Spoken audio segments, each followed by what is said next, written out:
Hi, welcome to D Ocean Swagger's Deep Woo. And we are doing the deepest of woo. Woo is what we do. And it's all we do, pretty much. And we do a lot of things that really surrounding the woo experience. I'm just showing you for a moment here my cool waterfall incense burner.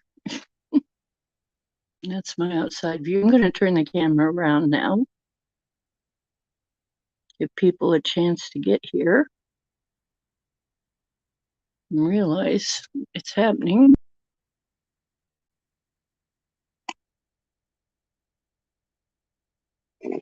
Hello there.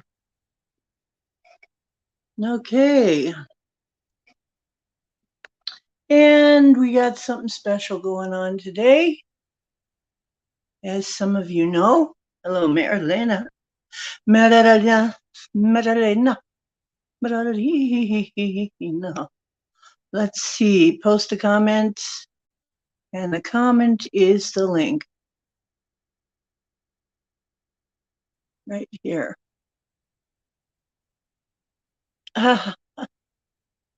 It's not letting me do it.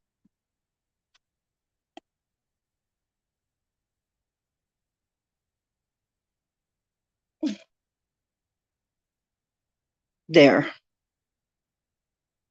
It finally let me do it.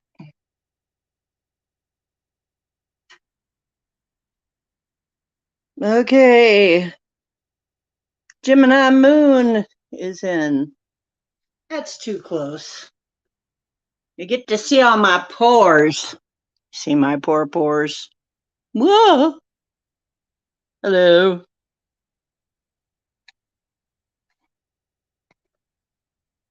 Okay, so that was professional.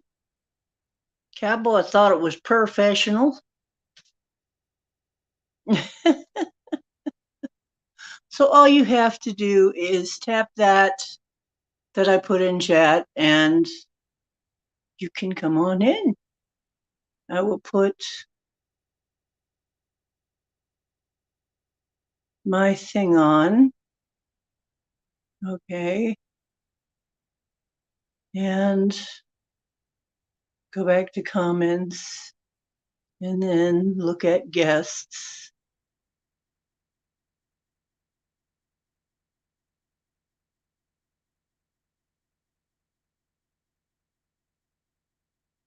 So I don't see you in there yet. There you are. Add to stream. There you go. Yes, you're on now. Hang on, let me redo some of this so I can see comments. Yay, we did it. We got you in here. Hi. Now we're starting. Okay, now we can start. Okay, I can't see comments. Doesn't allow me to see it. Can you hear me clearly? Yes. We can hear you just fine and see you great. You're coming in great. Cool. So today we've got Marilena from South Africa. She is a Sangora. Is that right? It's Sangoma. Sangoma. Sangoma. I can never get that right. I'm sorry. I'll get it right eventually. Sangoma, which basically means medicine person or shaman from South Africa. And she's an experiencer. And she's going to be telling us from who have never been to South Africa, especially. We don't know much about South Africa. A lot of us are Americans. But she's going to be telling us about Table Mountain and other cool stuff today. She's an intuitive healer in training, she says, and I think she's all ready. doing that kind of thing, though. And the experiences are really pretty interesting. So, Marilena, you want to say a few words about what you're going to talk about? What you want to say? I'm just going to touch briefly on Table Mountain. Mostly we're going to talk about UFOs and those type of experiences. That needs to be talked about. And that needs to come out. People need to be aware of what's happening, what's occurring. It's not talked about enough, especially over here. There's a lot of stigma about it. Do you still get in trouble if you talk about it over there? Do people still harass you? They think that you're crazy, or they don't want to be open to it. A lot of it comes from indoctrination from religion, or that you're possessed by demons, or Satan. They've got all of those beliefs, and they're just not willing to be open to it. You've got to plant seeds, and then let that sprout for them, see for themselves. But either they're open to it or they're not. There's no other way. And nothing in between, huh? So No. they're not any kind of sort of there. They just either think you're crazy or that you're possessed or that you're. It's not really that different over here for the most part. There's still quite a few people who'll act like you're crazy, or maybe the religious types will, some of them will think that you're dealing with the devil. Yeah. Even though that is not part of your pantheon. The thing is, majority of people believe it. They know that there's something out there, but they're not willing to go further than that. They're afraid. Yeah, it's, well, they don't, you know what, and they're caused to be afraid. I mean, there are things that you could get into that are going to make your life all kinds of hell. On the other hand, people also go too far the other way. I know some very miserable people that are too pedantically religious, you know, that really are kind of miserable. So, you know, no offense to anybody. I'm not going to shout out any particular religion, but I'm going to say that a lot of them just scare you to death because they don't want you to have any power of your own, because that takes away from them. You know, it's a lot of religions, I hate to say, are all about some centralized control. Correct. And certainly if we look into history, we see that. So that's part of the whole agenda, which comes into MK Ultra and the other control mechanisms. They've used religion as a way of controlling people and indoctrination. So, of course, now truth comes out, and it's scary for them. It's very scary. And a lot of people are traumatized, they're under trauma, and they just cannot deal with it. So they would rather be asleep. Being asleep and living and not facing the truth is much easier than facing the truth, seeing what's hurting you, and actually healing. yeah, because there needs to be a lot of healing. All of us need that. As a matter of fact, I think that's probably one of the number one things. We have all been used and abused. We have all been Yeah. gaslighted. Yeah, And usually healing starts slowly. But you know this. You start waking up. If you're already woken up and know what your purpose is, and you've done this your whole life, like I have, I didn't know exactly what my purpose was, but I was born knowing who I was. And so, of course, it was just a matter of time before they showed me this is what you're here for. And and then I started with the healing process, which puts me where I am now. And I'm still in training, I'm still learning. It will take some time, but it's worth it. Once you start healing, life opens up for you. Things start working out in your favor in every single way. You just got to be open to it and let the light in. yeah, absolutely. I agree. It's important that we don't. Hello, Denali. Welcome in. Um, Basically, it's important that we don't let other people make us clamp down on our light or diminish our light. I've seen a lot of situations where people just can't wait to clamp down on your light. If you're having a wonderful time, you're very ebullient, you're very lit up. There are people that are just like not happy with that, you know, No, because then really inwardly they're not happy. no, they're not. And the thing is, you need to learn how to work around that so that you can shine your light. And that way, then you can get them on your side. It's a lot of work. It's worth it in the end because you are making those people work with you. It's basically been a covert light worker.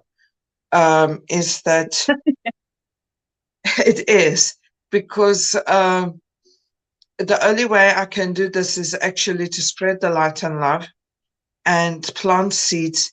And I noticed that kindness and being gentle and kind to people, um, thinking positive words and speaking positive words works. You've got to believe it, you've got to feel it. It takes practice. It takes a lot of practice, but it works. And then people start turning around. The difference is that they will never be at your level. You're just helping to raise the vibration so that it makes it easier for you to spread your light and love and to speak the truth. However, they cannot be at your vibrational level. But I'm raising it slowly so that way they can start accepting the truth. And how is your family taking all this? They are still very 3D. So that's how I'm working with them to be on my side. So they have come to a certain level of acceptance. Yes, they've come to a sort of level of acceptance. I've been working with them so that way then it makes it easier for me to spread the truth and the light so that I can go out there and slowly that way they also speak in the truth. So Yeah. which in turn has got like an effect, a ripple effect, and other people start speaking the truth and they start waking up. So, how did your awakening happen? I was basically awake my whole life. I just didn't know how or why. I was born knowing that I came from Atlantis. that I remember dying there with explosion when there was that mass explosion. I saw myself, my father was with me. He was there to support me, which is here to support me now. He's always been sort of like my guidance and to make sure that I'm safe. He's always kept me safe. And then as a child, I always used to look at the window and I used to ask God or Source, why am I here? What am I here for? And I didn't quite fit in. I was very different to everybody else. And, but I was very friendly. People liked me because of just who I am. So I easily made friends, but I was different. And the children noticed this. They kind of felt weird about it, but accepted me, but in a way they didn't. And then when I was about 15, 16 years old, I woke up mostly and I started reading all the books from Robert Duvall, Michael Tellinger, all the books.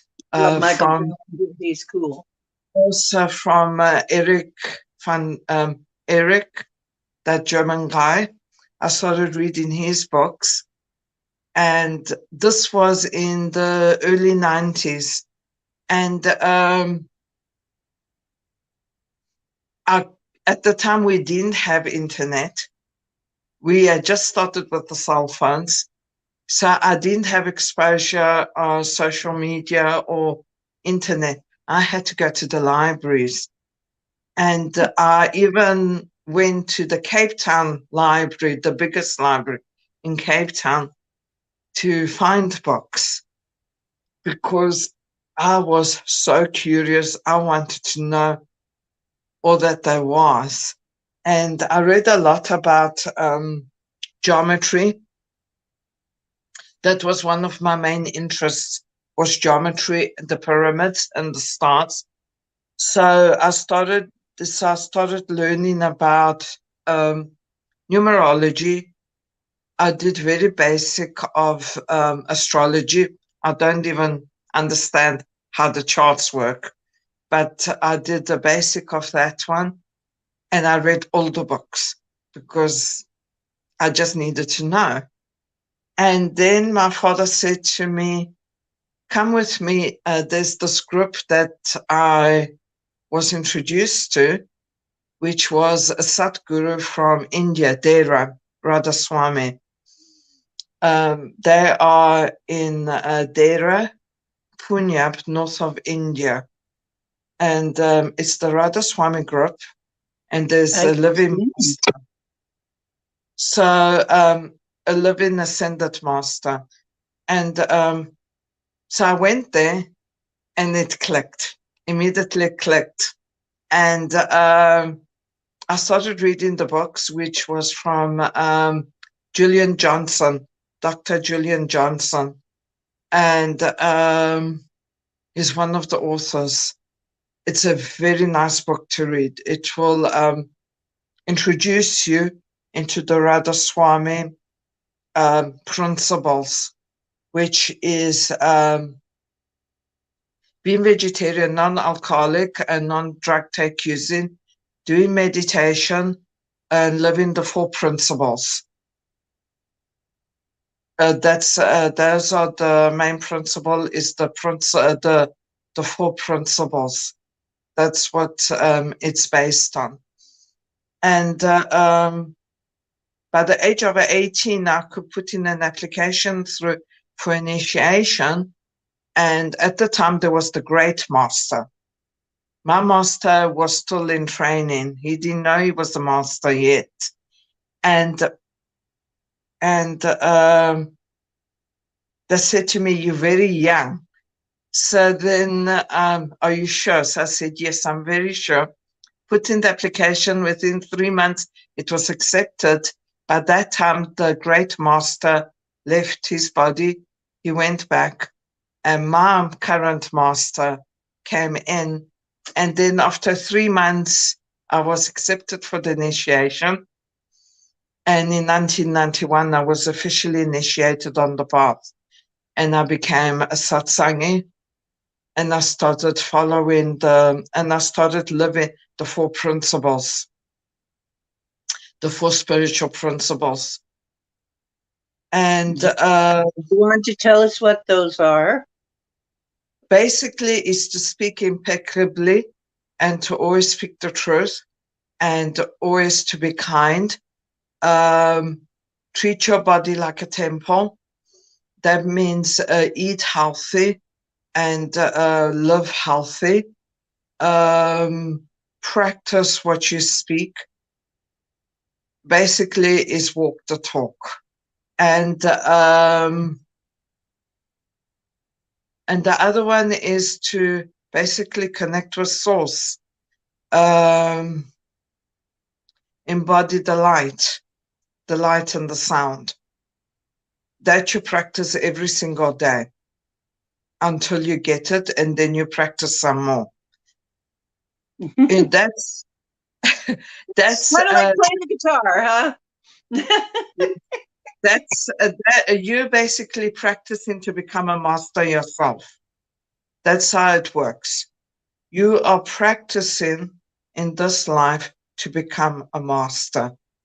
But then after that, you can decide what you want to do once. At the time, I didn't know that things were going to change. So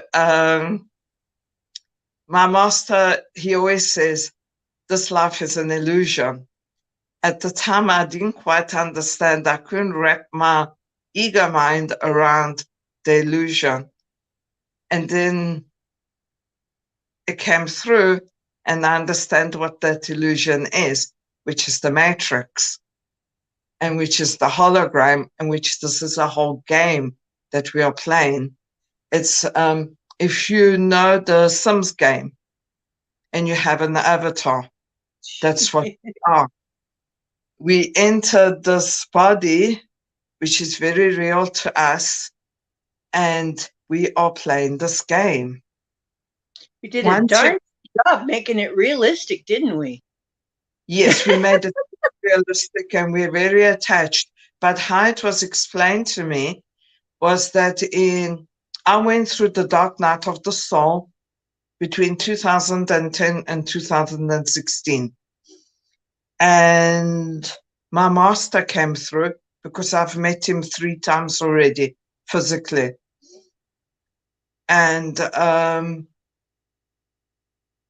what happened is I was going through the night of the soul, and I was very depressed. I was at the stage that I just wanted to die. And my master came through and he asked me, are you willing to give up everything that you've worked so hard for to be where you are now? So I said, no.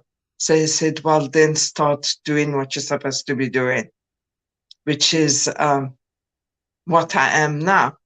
So I did that. And then one of our space brothers, you know who it is, one of our space brothers. Oh, yes.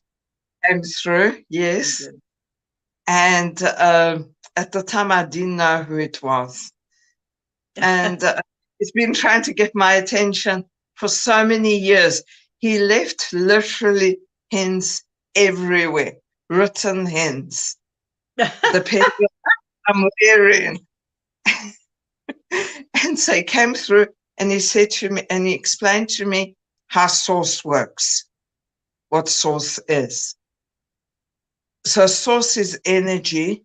We are a fractal of source. When we enter this game, when we enter this hologram, this life, we need to take on a piece of ego and a little bit of the karmic deptabia in order to stay in this lower vibration. Otherwise, as higher spiritual beings, we are not able to withstand this vibration and remain here. That makes sense to me, because as I give up things and kind of purify my body and do my practices and raise in vibration, I have a heck of a time being around lower vibration.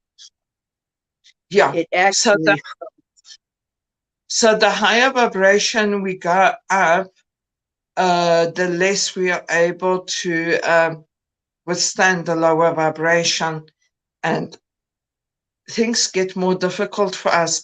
But you just learn to balance it, practice, and we get it right.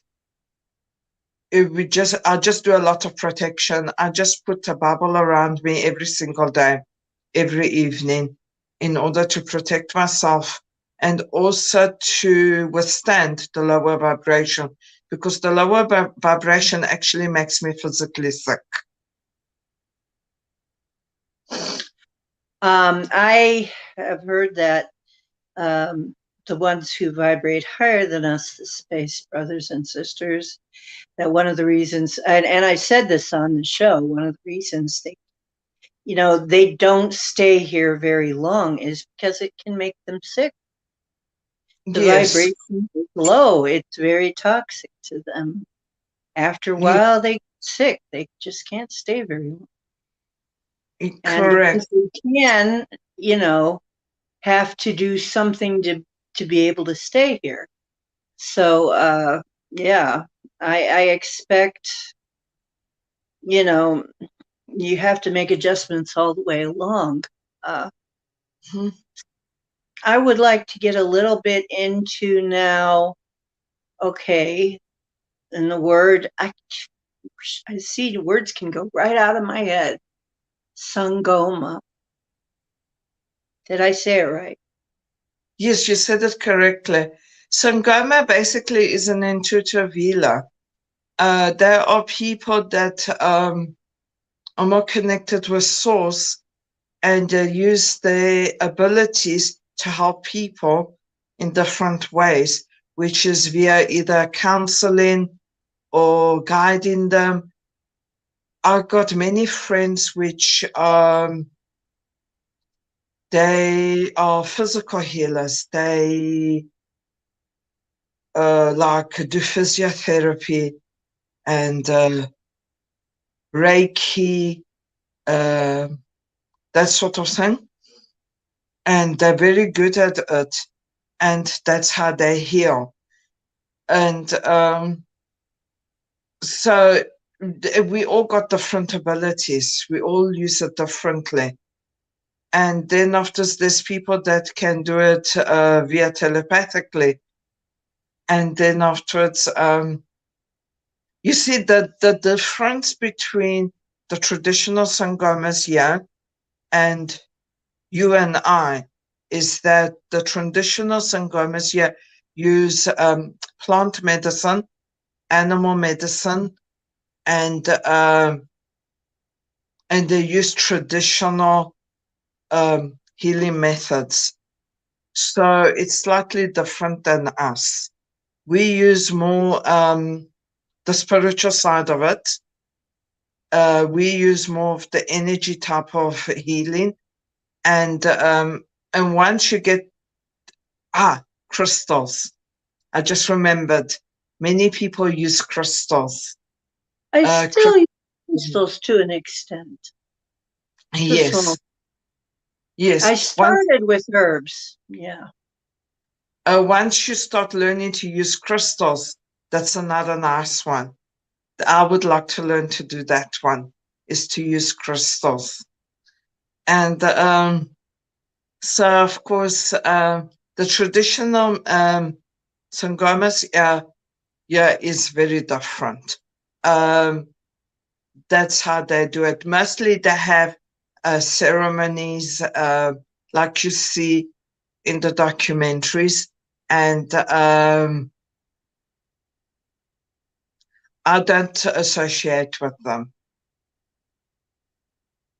because majority of them of the lower vibration, they're not of the higher vibration. So I cannot associate with them. So, well, yeah, there are different ways to go about healing. We have our ceremonies, but mine are different. I know mine are quite different. I don't really have like a typical pantheon, like some, like, it's interesting when you're, I guess I went through a lot of different phases of learning and tried on some different beliefs and some different systems. But at some point, when I really realized that I am seriously divine and that we are divine, that is what we are always supposed to be. I mean, we always were, and we always will be. And so that changes things. That changes your understanding somehow. And I do want to make a disclaimer before we go any farther. I forgot to make my typical disclaimer. We do the deep woo here, and so many of us are experiencers. Please be kind with your comments. I don't think I really have to explain this too much. But I do have to say, just by way of taking care of this channel, that everything that we're talking about refers to this in-game life that we're leading, this massively multiplayer, holofractal, total immersion, virtual reality learning game matrix that we call life on planet Earth, and has nothing to do with real life, which takes place outside matrix. But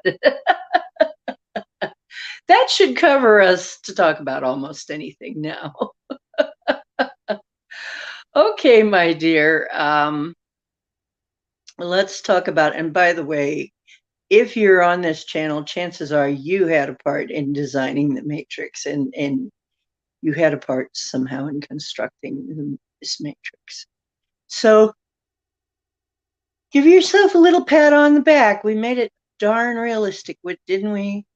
But of course, we're talking about writing the inverted matrix here, because what we've had for quite a long while is an inverted version of the matrix due to a infection, let's call it.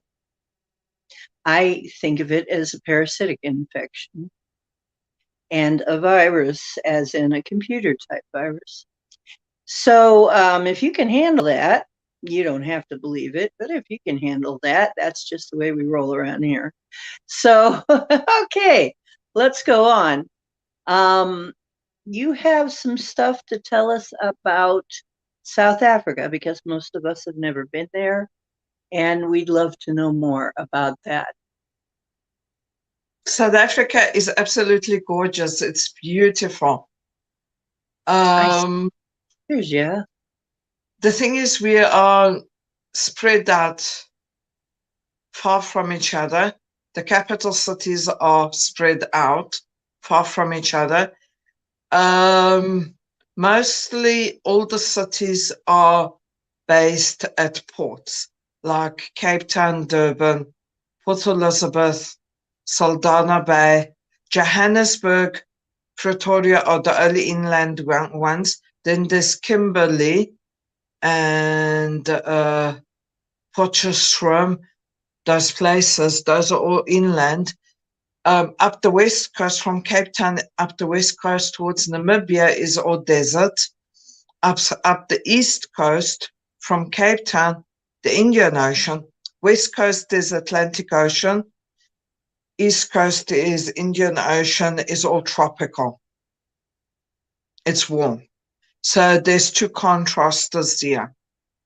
Like one side is all tropical, warm and nice, and on the other side is dry and desert. Not desert, but as you go further up, it becomes real desert. And then inland is mostly desert. It's a dry, arid land. It does snow. They do get ice and they do get heavy snow like they do now. But that's it. It's because of the extreme conditions that Africa is. We do get that. In the summertime, it gets like up to 50 degrees. That's how hot it gets in the interior. And the coast is the coolest spot to be at because of the wind. We get a lot of wind over here because of the oceans that meet and the current. We are close to the South Pole. So we get a lot of cool wind.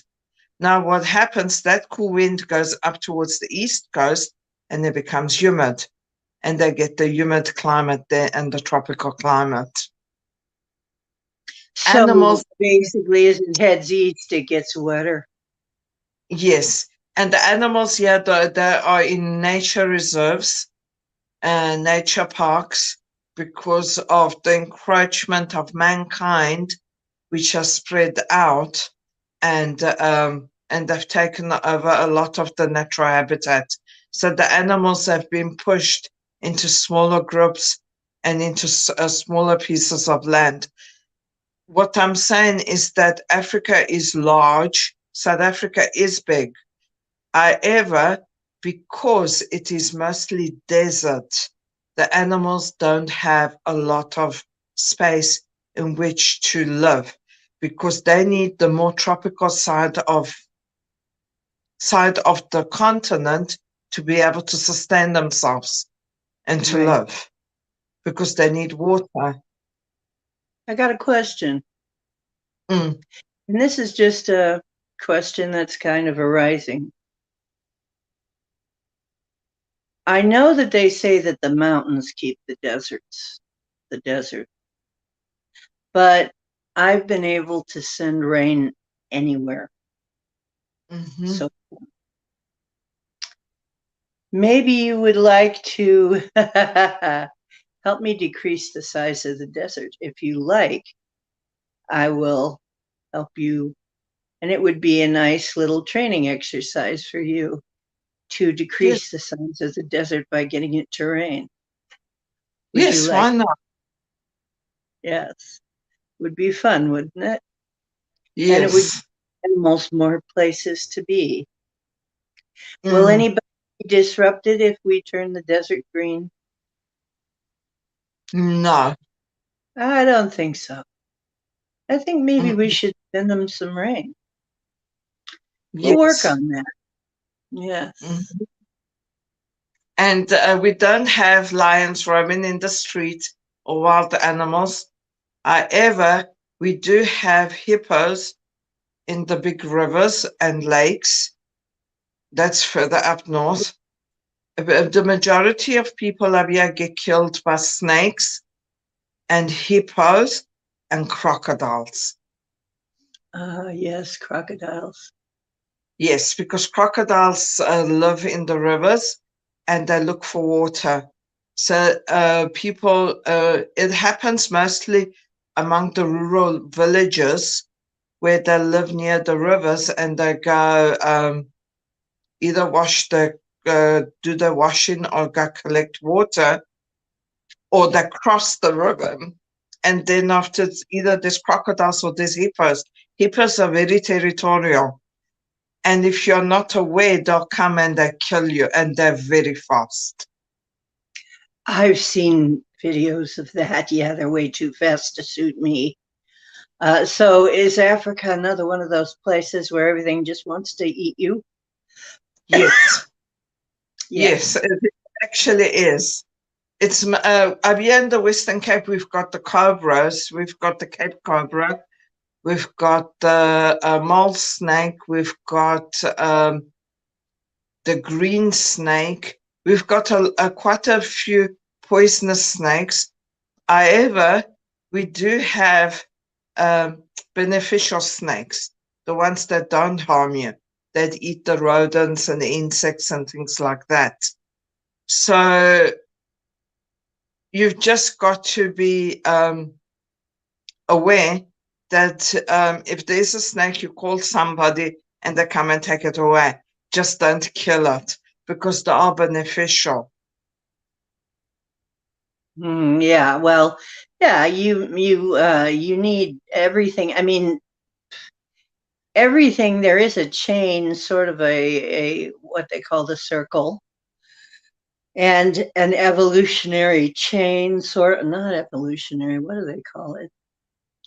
There is a natural cycle of predation, of what eats what. If you get it out of balance, it just turns everything, everything can go south, so to speak. So we've found that out. You don't have enough possums, you get a lot of ticks. You don't have enough bats, you get a lot of mosquitoes. If you don't have enough of whatever eats the pests, you end up with a lot of pests, and everything goes out of balance. So we look at these things as being predators and dangerous and everything. Well, yeah, we have some things here that are dangerous. Not too many things in Ohio are that dangerous, although we do have certain snakes and stuff. But really, we don't have as many. I think in Ohio we have less dangerous things, a smaller amount of dangerous things, but just like anywhere, everything's kind of getting pushed out of its natural habitat. So we might see a lot of things come out. The most bites have your spider bites. Yeah. It's mostly spider bites. People get more injured from spiders in the house more than anything else. Yeah, I think probably we do too. Yeah, I would say we get spider bites and we get mosquitoes here, which of course can be a vector for disease, and we get ticks, which can also spread disease. But we also have animals to control that. And fortunately, people are beginning to understand that a little bit better now. So let's hope that continues, that trend continues. Would you like to start telling us about Table Mountain now? We're about 42 minutes in. And yeah, Table Mountain. I've been there plenty of times. Table Mountain has got a lot of energy. It's one of the main points on the grid. Yeah, we are the mother city. Table Mountain is also a military base. It's where everything occurs, is over there. I've seen spaceships enter Table Mountain. I've seen portals opening over there, and things moving and changing. But you just need to be aware. You just need to know how to look, because it looks the same every single day. You just need the right timing to see it. What they usually do is they bring in mist and clouds. All the clouds that you see around Table Mountain is the cover for the spaceships to come in. And they're quite huge. And they call that the cloud yes, cover, the tablecloth, don't they? yes, whenever there's cloud cover, you can't go up Table Mountain. I've been there already 8 times. I was there last year, December, and you don't see anything from the top or whatever. You can hike up. There's a lot of caves in there. And one thing I know is that you don't go to Devil's Peak. That is the peak of mountain that's next to Table Mountain. Peak. It's called Devil's Peak. You don't go there. No. I would say don't. You know, in my experience, hearing so many stories, one thing I know is if it's called Devil's Anything, just don't go there because When I was somebody has a lot of trouble there. That's when why they I was, call it that. when I was up there, this was last year. It's huge. Table Mountain is big when you have to walk on top. And we were going towards Devil's Peak side. It's not near, it's quite far. However, the energy that I was picking up as we were going in that direction, I wanted to come back. I wanted to run away. I didn't want to go there. I just felt the energy. It was, don't go there. And I kept on telling the others, come, let's go. I'm tired. I gave the excuse that I was tired, and then we left. That's the energy that I picked up over there. You see, the thing is with Table Mountain, okay, there is the benevolent brothers and sisters that go there for various reasons. But in order for the entities to be there that are working with government that are there, you have to be of a lower vibration to be on Earth. So the entities that are there are of lower vibration. I'm not saying everybody, but just some of them. You Because know that makes sense. In order to be able to deal with the military, which is about killing people, and in order to be, I mean, you know, they're very interested in how to control and kill people. I guess you would yes, have to have a certain vibration to be able to even work in that environment. You know, I mean, they're interested in weapons and stuff. So, um, um, that's where they do a lot of the stuff that's which I can't really say, but that's where a lot of the stuff occurs that happens.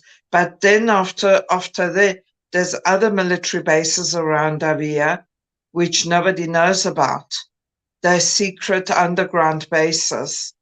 There's quite a few.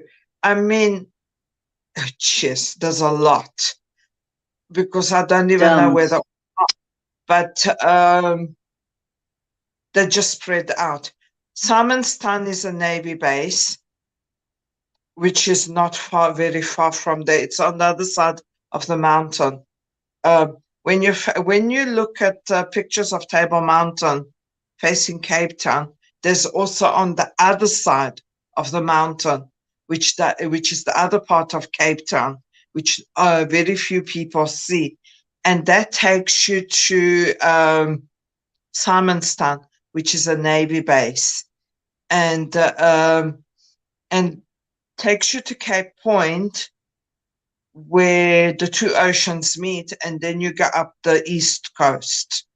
Where the So, two oceans meet. Could you explain that? okay, what happens is that South Africa, the point of Africa, the way it is created is that at the point, there's the Atlantic Ocean, there's the South Arctic Ocean, and then there's the Indian Ocean. Now the two oceans meet between the two over there at that point, and they It does. create like a line. You actually see a line I've in the seen that ocean. line in videos. I've seen it. It's You see, weird. It's like you look and it's like literally it looks like a line in the ocean. yes. It is so And then weird. because when you stand in, because I've stood right, I can say I stood on the top of Africa. I have. I stood at the very top of it, and you Okay. actually see it. And then you see the mist coming in from the ocean, and then you see the clouds coming in. When that occurs, they're usually telling people to go. They must start leaving, or they cannot go further, especially Right. on Table Mountain. They shut down everything. Either you wait, or basically you go home. You cannot go up. I would think it would get like a pea soup fog in there. You Yes, wouldn't be it able does. to see and you could get lost very Yes, easily. it does. It's almost like rain. It's that type of mist. It's almost like rain, and you can't see in front of you. Your car gets wet. So you can't go any further. Many people, the truth is, many people do die on Table Mountain. Ah, how does that happen? They fall, they get lost, they get hypothermia. People disappear. There's caves. It's from what the media says, from what the newspapers say, it's always crime related. So people accepted that people have been hijacked, murdered, assaulted, all of those things, Ugh. which Well, does happen, which does happen. Mustn't think that that doesn't happen. But the rest of the stuff is a bit weird. oh, I bet. Yeah. So can you tell us some of your paranormal experiences? Now, I know that from talking to you, from the discussions we've had, people do generally accept that phenomena exists, but they also at the same time kind of hide it under the carpet, so to speak. Like there are these little creatures that I'm not going to say the name, and nobody has to say the name, but you have a cryptid, what we would call a cryptid, that is considered to be a little demon there, don't you?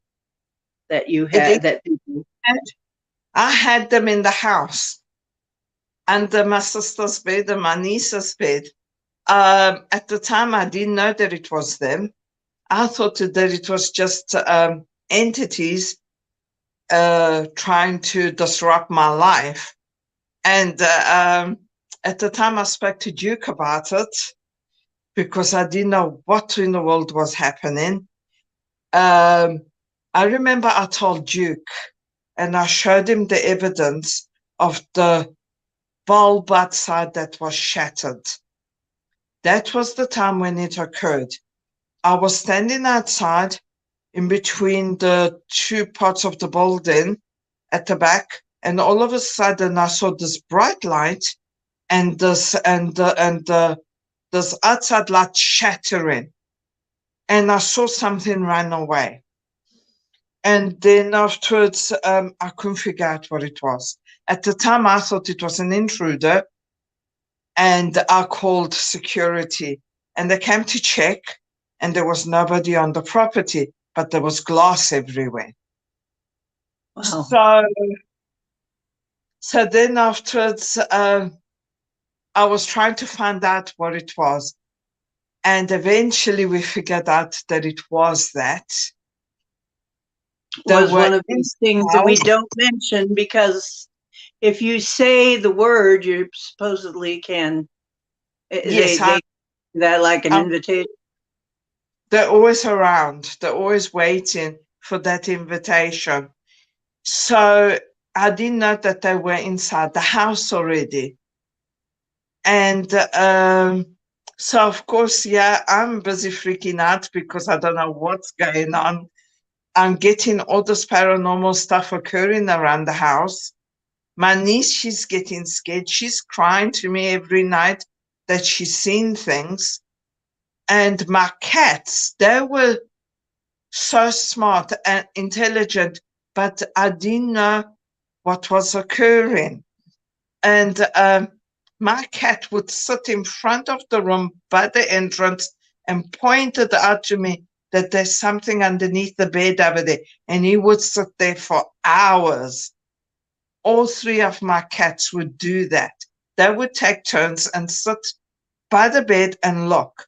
And then my niece, she's very intelligent, she started taking photos because of the filters on Snapchat and on TikTok. They've got certain filters. So she started taking pictures to see what was going on. And that's when we picked up on what was happening. We could see the actual entity, the shadow of it, and the eyes. So then afterwards, I brought it forward to one of my good friends. And that's when she got help for me. And we managed to get rid of them, to expel them. Our space brothers and sisters helped me. I got help from them because at the time I didn't know what it was. So of course I got help from them, from the Pleiadians and the other star nations. They came through. And, I remember we did some things too over at I remember you showing up to some of our things that we used to do too on the show, yes. some of our ceremonies and stuff. Yes, you also helped. At the time, we didn't know what it was, and you used to send healing light energy to clear out my house and to help me so that I could get rid of them. It took about almost a year to get rid of them because it was all different types and they were very stubborn. And then during that time, what was occurring, what I learned is that I've got portals. We've got a lot of portals around this area. And you know what? Closing portals is something I kind of had to specialize in because people leave so many of them hanging open. yes, so there was portals. I learned that I've got portals. And then after my niece, she saw a cryptid in our garden and she took a photo of it and I sent it to Duke. I sent it to Duke and he confirmed it for me because it looks like a shadow. And I looked at it properly to see that it wasn't a shadow. And I've got a lot of photo evidence. And can you put some of those photos in our MeWe chat for us to look at? I'm not sure if I'm able to. I'm not able to post anything on via my cell phone. Whoa. Oh my gosh, where did she go? Oh dear.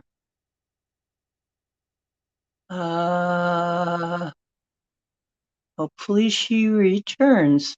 Hi, B. Freeman. Oh dear. Maybe we were talking about the wrong thing. This kind of thing is very prevalent and very strong in Africa, what she's talking about. I'm trying to get her talking more about the cryptids and the phenomena. Yeah.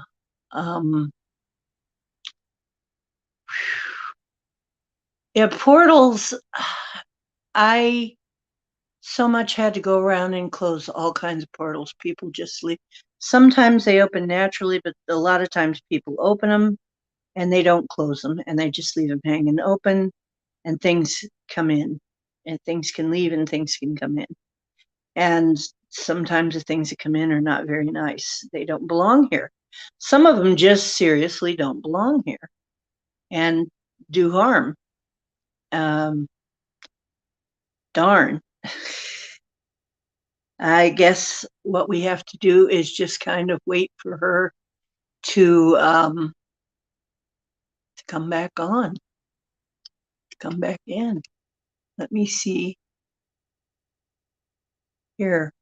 Ah, we got her.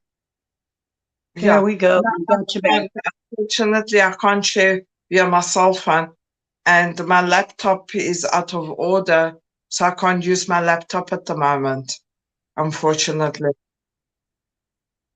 Well, Yeah. I understand. I'd love to see him though at some point. And I- if you come on again, if you can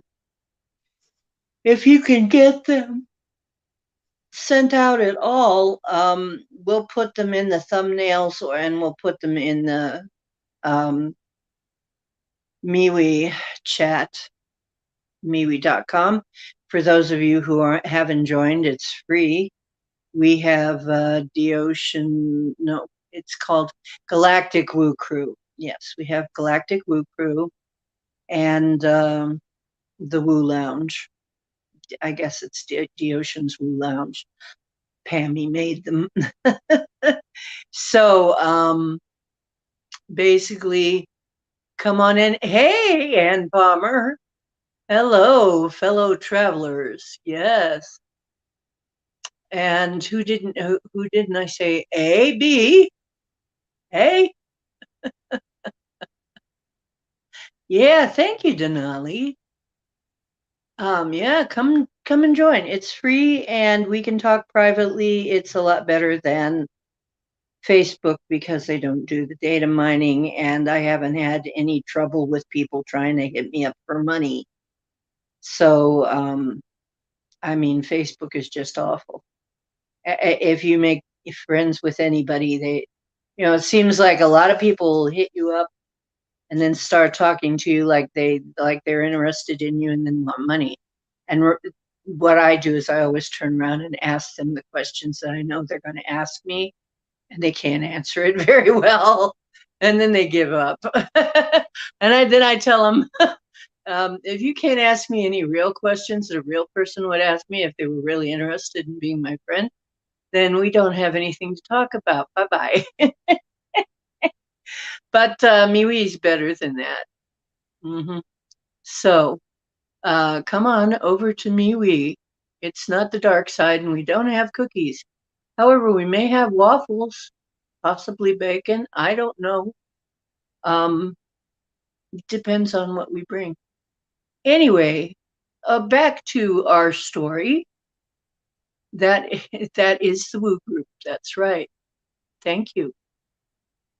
If you need open-minded friends, thank you, Denali. Denali is doing a little commercial for our Woo Group.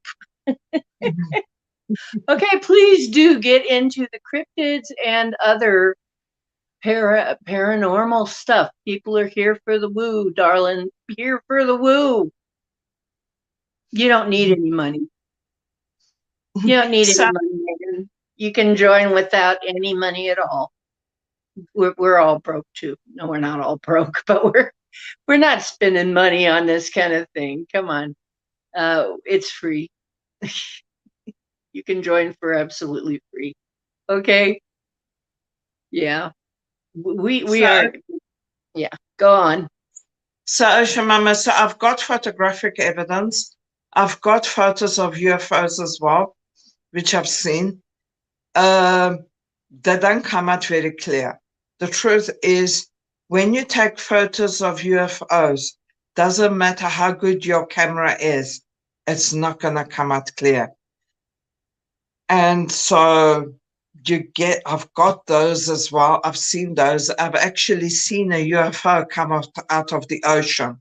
My friend and I said to my friend, come, let's go to the ocean, which is Atlantic Ocean for us, to the beach. So then she said to me, why? So I said to her, because they're telling me, go to the ocean. There's something special for you to see there.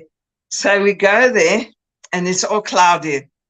Table Mountain is full of clouds and there's mist, this thick mist, but it's absolutely awesome. And here we see the spaceships. coming in. And they're amongst the clouds. You cannot see them if you don't know what you're looking for. They're just sliding in, and they were coming out. There are discs, and then there's different shapes as well. But the one that I saw coming out of the ocean was a disc shape, and they are so fast. You need to sort of like focus, just relax and focus, and you'll see them.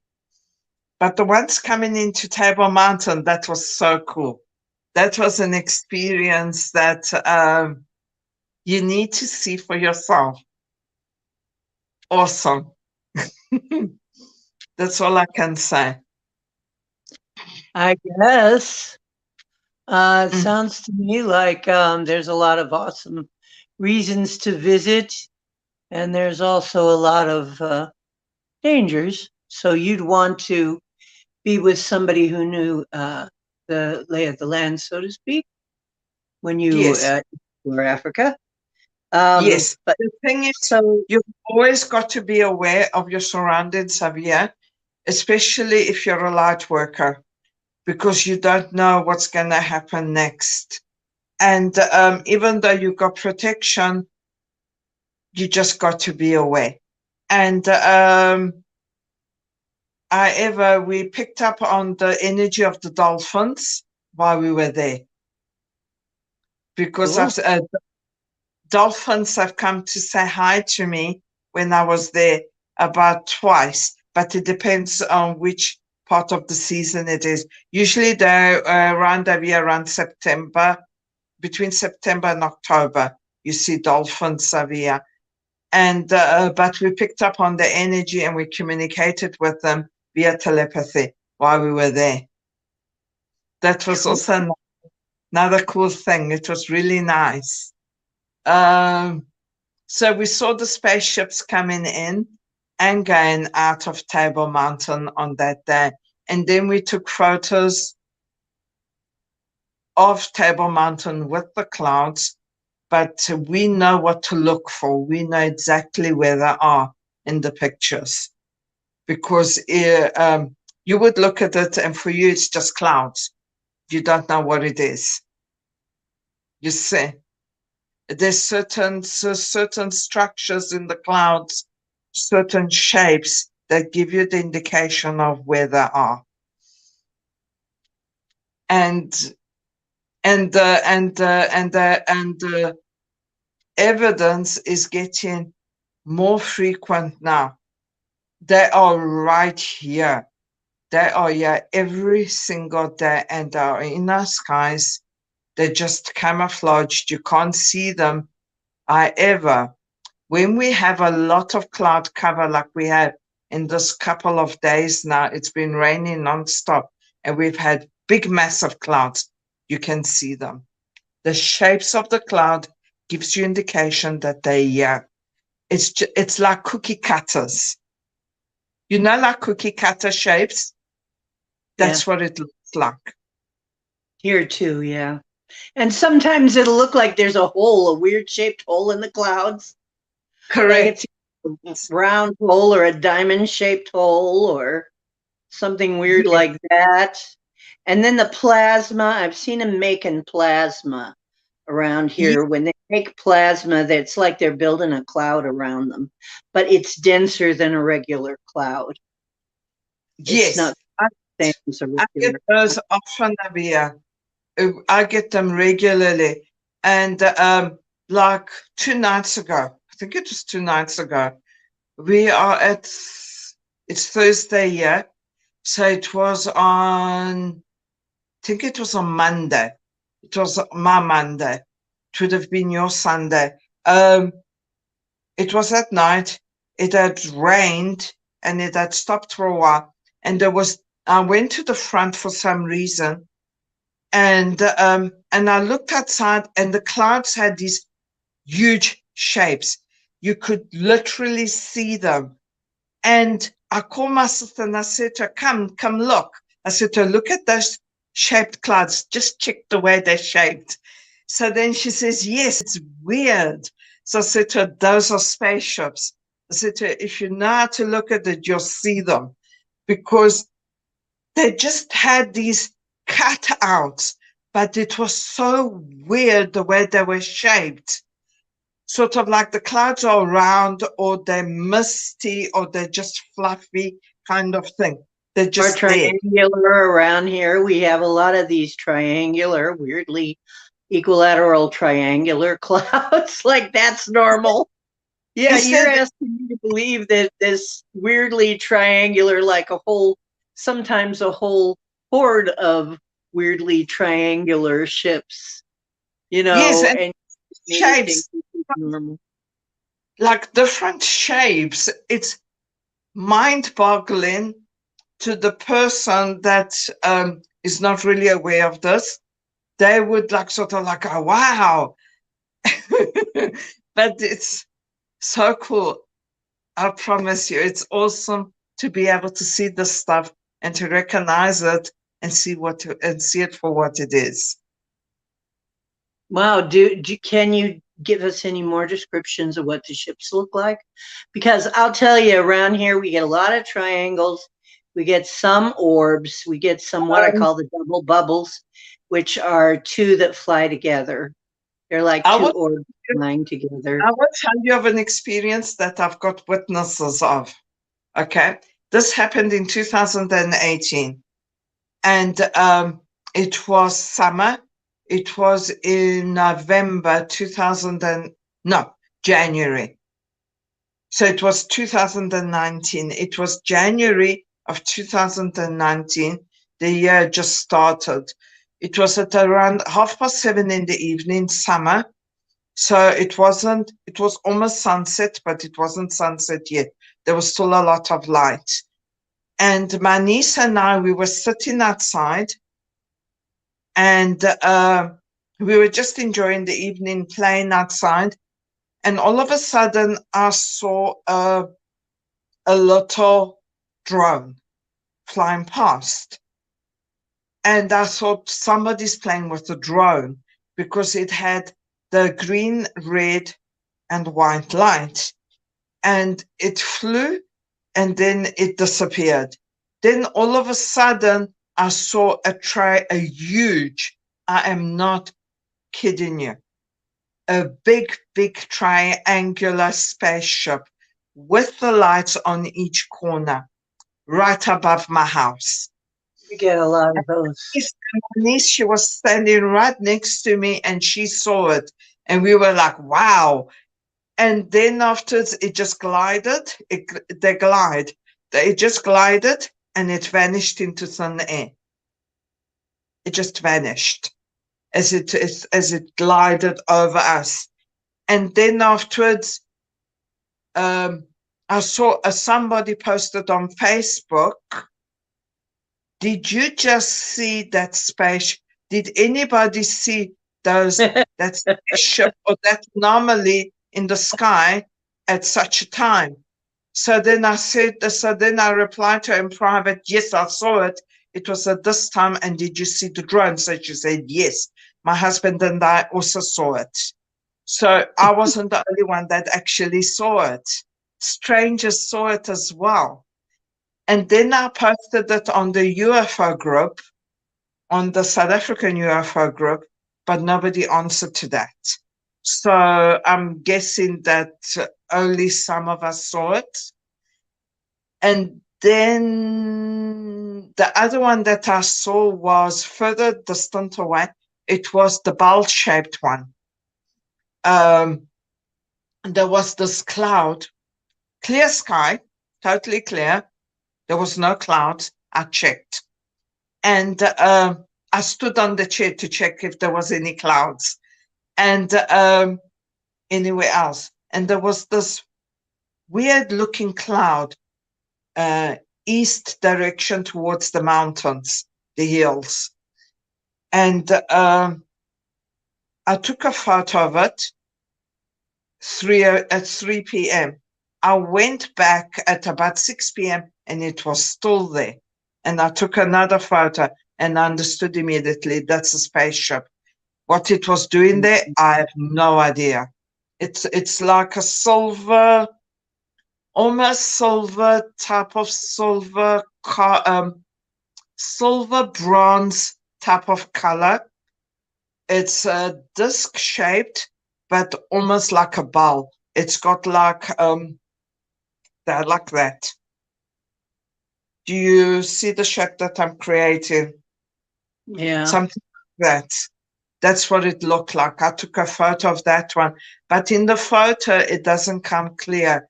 You just see this metallic object and sort of like a blurry type of, almost like a cloud white type of thing around it. Okay, that's Cameras the one seem to that I've have got. cameras seem to have a heck of a time catching some of this stuff. And Yes,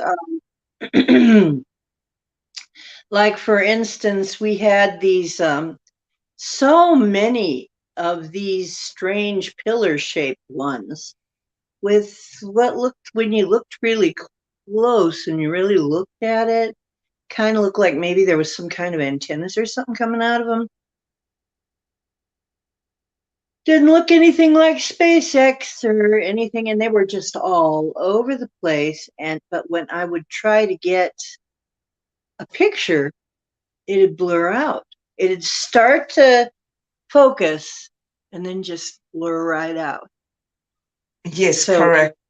yeah, you could never get a good picture of them unless you got it like really fast, before it really even came in entirely.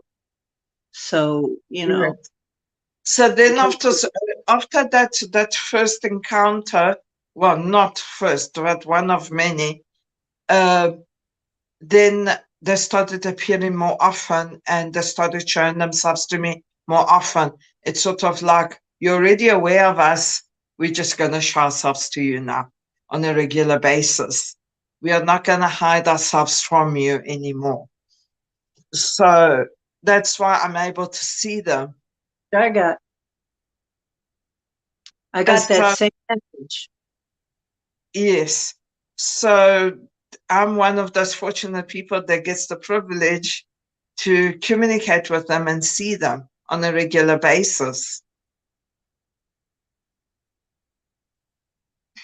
Yeah, I expect that. Hello, Black Dragon. How you doing? Black Dragon finally made it in. About time, bro. Don't want to miss her. So I gotta tease him a little. And Yeah, then and then yeah. another one happened was that I was the passenger in the car. This was this year in summer, our summer in January. We were on the way back and I was just playing with my cell phone, taking pictures. I was looking and I saw a spaceship. It was right there for everybody to see. And I promise you, nobody saw it except me. I was starting to take pictures. They noticed me and they started flying away. But I've got photographic evidence of that one as well. I think that was a scientific spaceship. I think they were here to do research because they weren't supposed to be seen, but they were seen by me. It's Uh, funny. It's funny how they pick up on your thoughts and on your energy immediately when you see them. As soon as I saw them, they recognized my signature and they started flying away. And I managed to get the photos. oh my gosh. So you have have you spoken physically, mentally, the mind speak, telepathy type thing? Yes. See them in dreams. How do you usually communicate? I usually communicate with them astrally. Um, as I fall asleep, I leave my body and I go to the spaceships, and that's how I communicate with them. And then after they give me training, they teach me things, and then after usually a lot of the times they communicate with me via telepathy. I hear them inside my soul, my heart chakra, and into my throat chakra, and which then travels to the ear. Whoa. Pardon me. I was just trying to shift a little, and I just broke my incense burner in a bunch of pieces. So that's what you heard. Oh well. So they communicate that way, and you have to listen, and they tell you.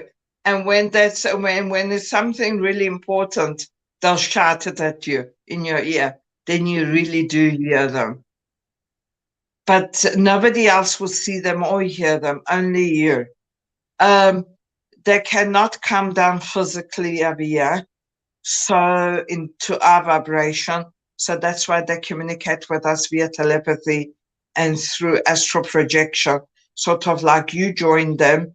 However, you got to be willing to join them. They don't force you. The only time that an entity forces you, then that's of the lower vibration and they're working with the military or some other organization. But otherwise, our space brothers and sisters, they don't force you. You got to be willing to go with them, and you got to be in communication with them, and it's a mutual respect, loving relationship that you have with them, and that's how you communicate. But otherwise, they don't force you. So, of course, now that's how we do it. Of course. Yeah.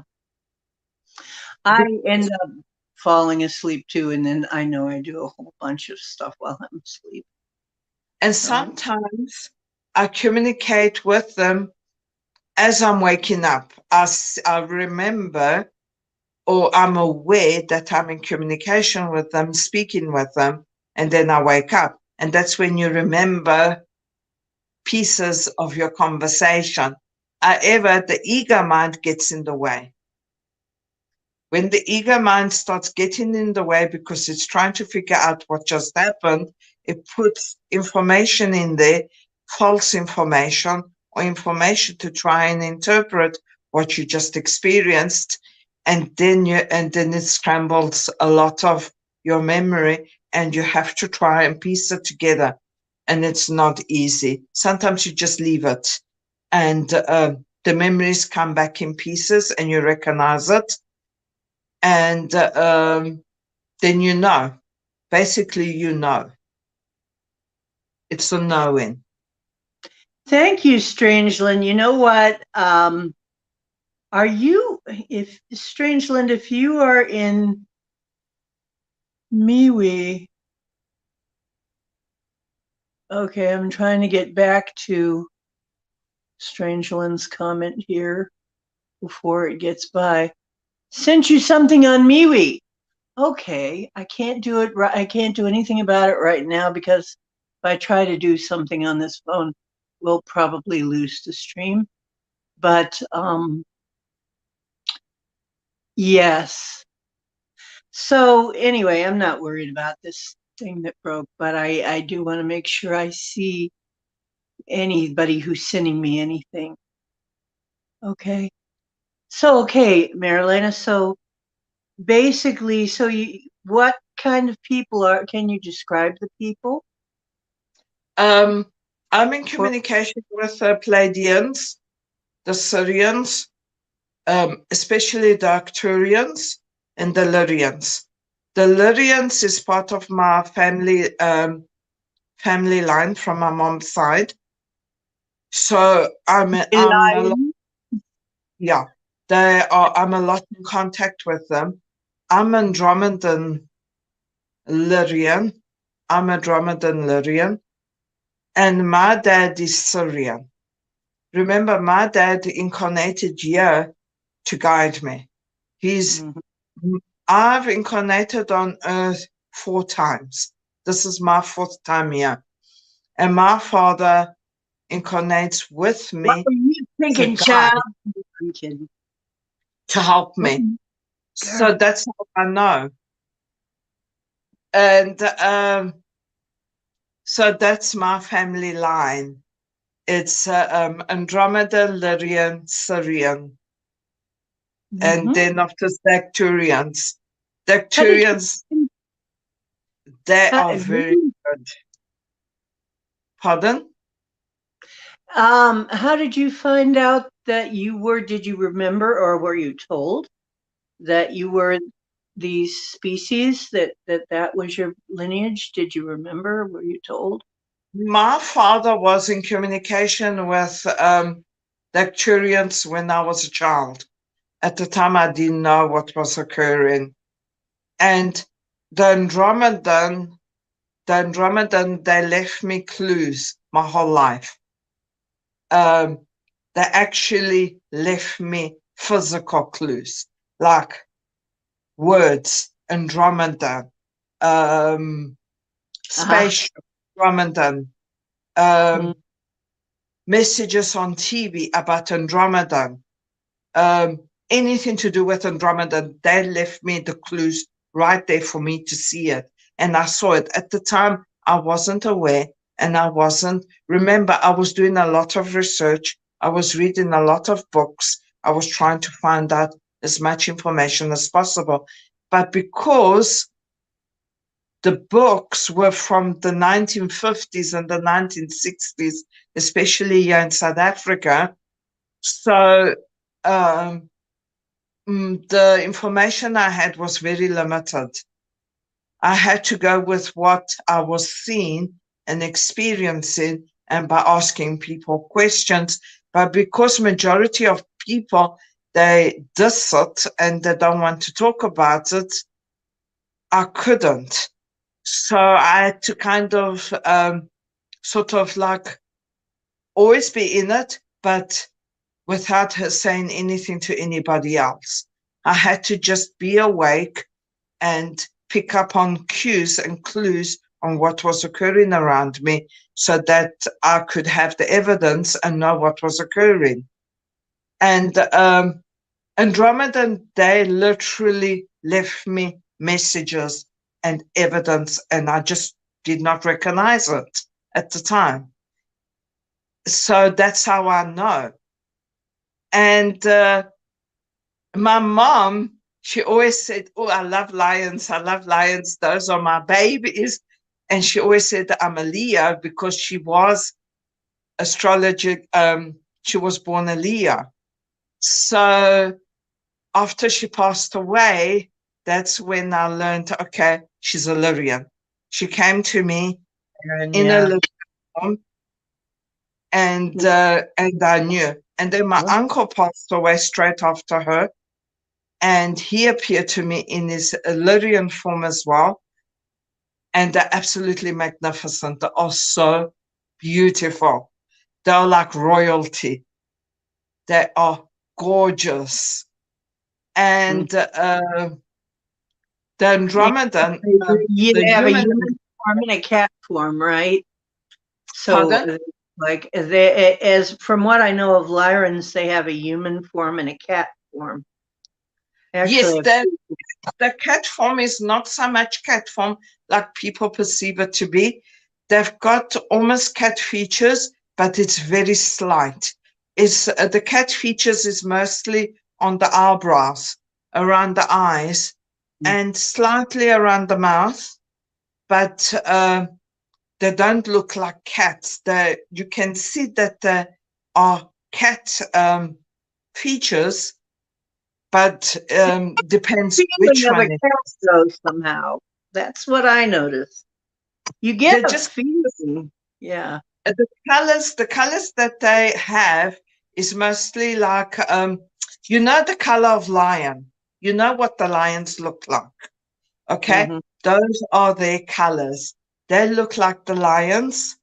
They've got those type of features and those type of colors, but then you just insert light into it and it just becomes beautiful. It's sort of like magnificent. You see this Lion King. That's what you're actually seeing. And they are beautiful. Now, the Andromedans, depends which one, but my one, they are very human. They look like us, but they have sharper features. They have high cheekbones. They've got pointy chins, big eyes. Usually it's blue.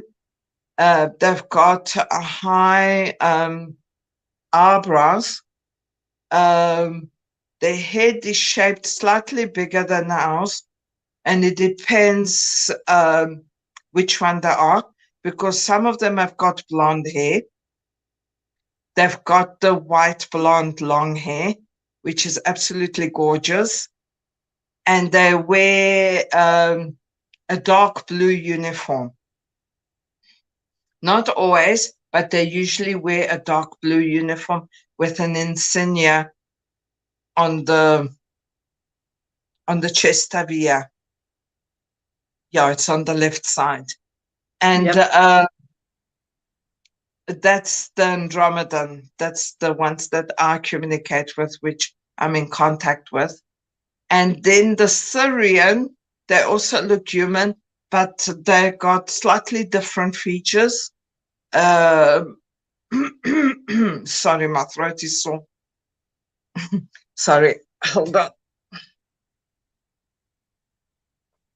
My little Maui, when she went back home, to my surprise, she became a white cat, all white, completely white, and looked more like a lion cat, it was hard to describe, sort of like a female lion. And then she looked like a human. It was weird. She could change between looking like a cat and looking like a human. Yes. So, of course, there's the Syrians.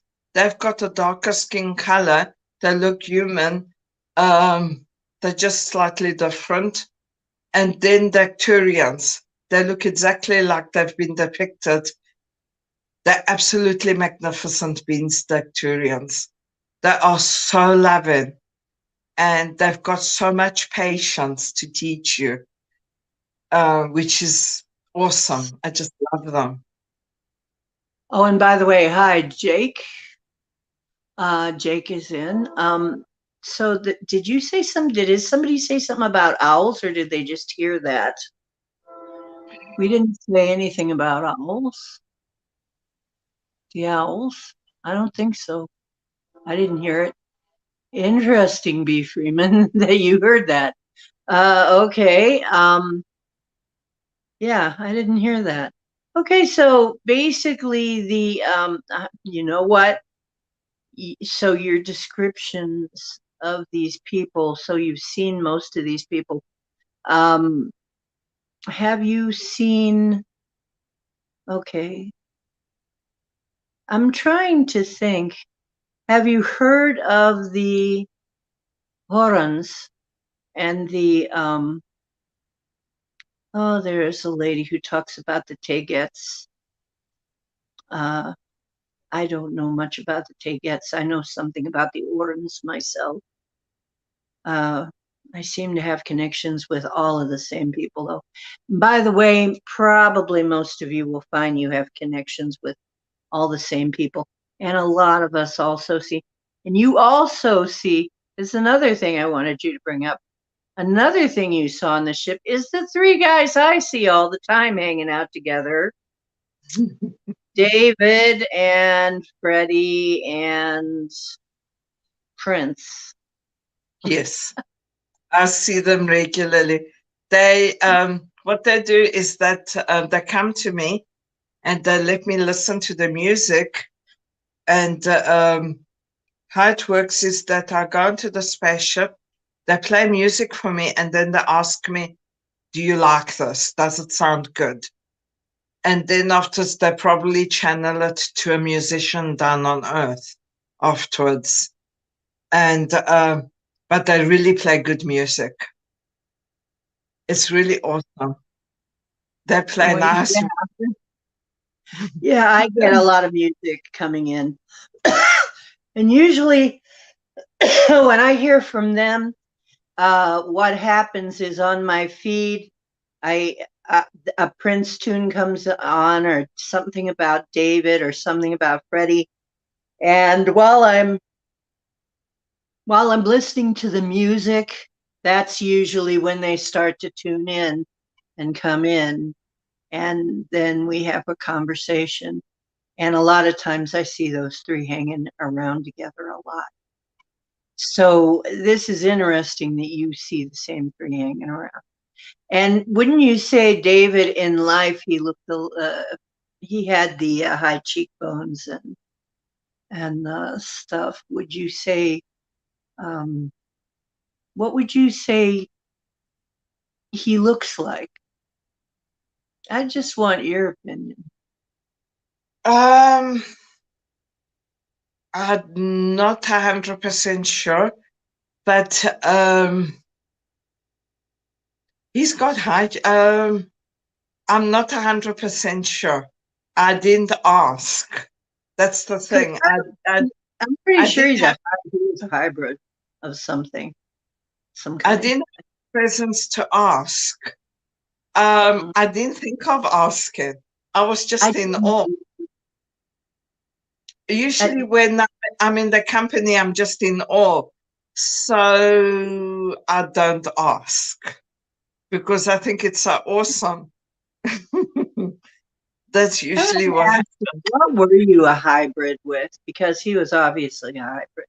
Yes, he was obviously a hybrid.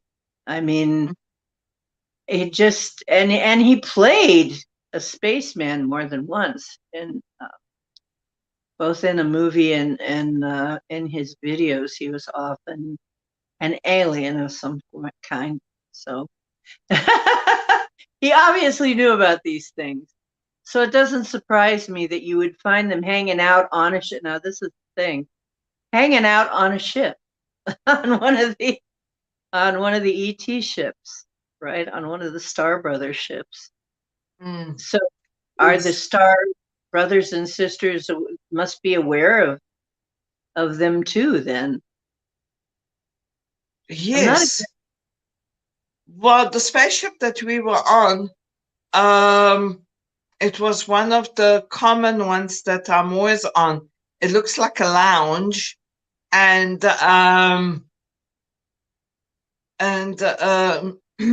usually it's where the Pleiadians are, and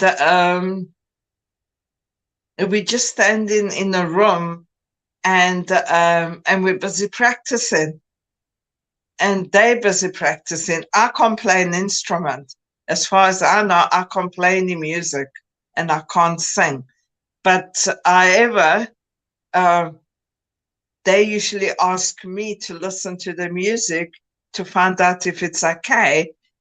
And they actually play it in front of me, which is It's really, amazing. They'll do concerts for us. I know you can get a private concert from these guys. And yes, I do mean that, Ann Palmer. I see David a lot, and I see Freddie, and I see Prince, and a couple other people too. But they weren't the first ones either. I've seen Janis Joplin used to hang around from time to time. That you can, if you're a medium, you can get in touch with people after they're passed on. As you might have heard, that's what mediums do, and it can be intense enough that you can actually sit there and watch a freaking concert. And yes, it is fun. Wouldn't you say so, Mary? It's one of the best things. yes, it is. It's so much different than here on Earth, but I understand that we are here for a reason. So, however, they come through regularly. Say that I'm having a bad day, Freddie will come through and start singing to me to make me happy. He'll play one of his, Radio Gaga. He knows that that's the first song that I heard as I was growing up of his. That's when I became his fan. And he plays that song for me to lift up my spirits.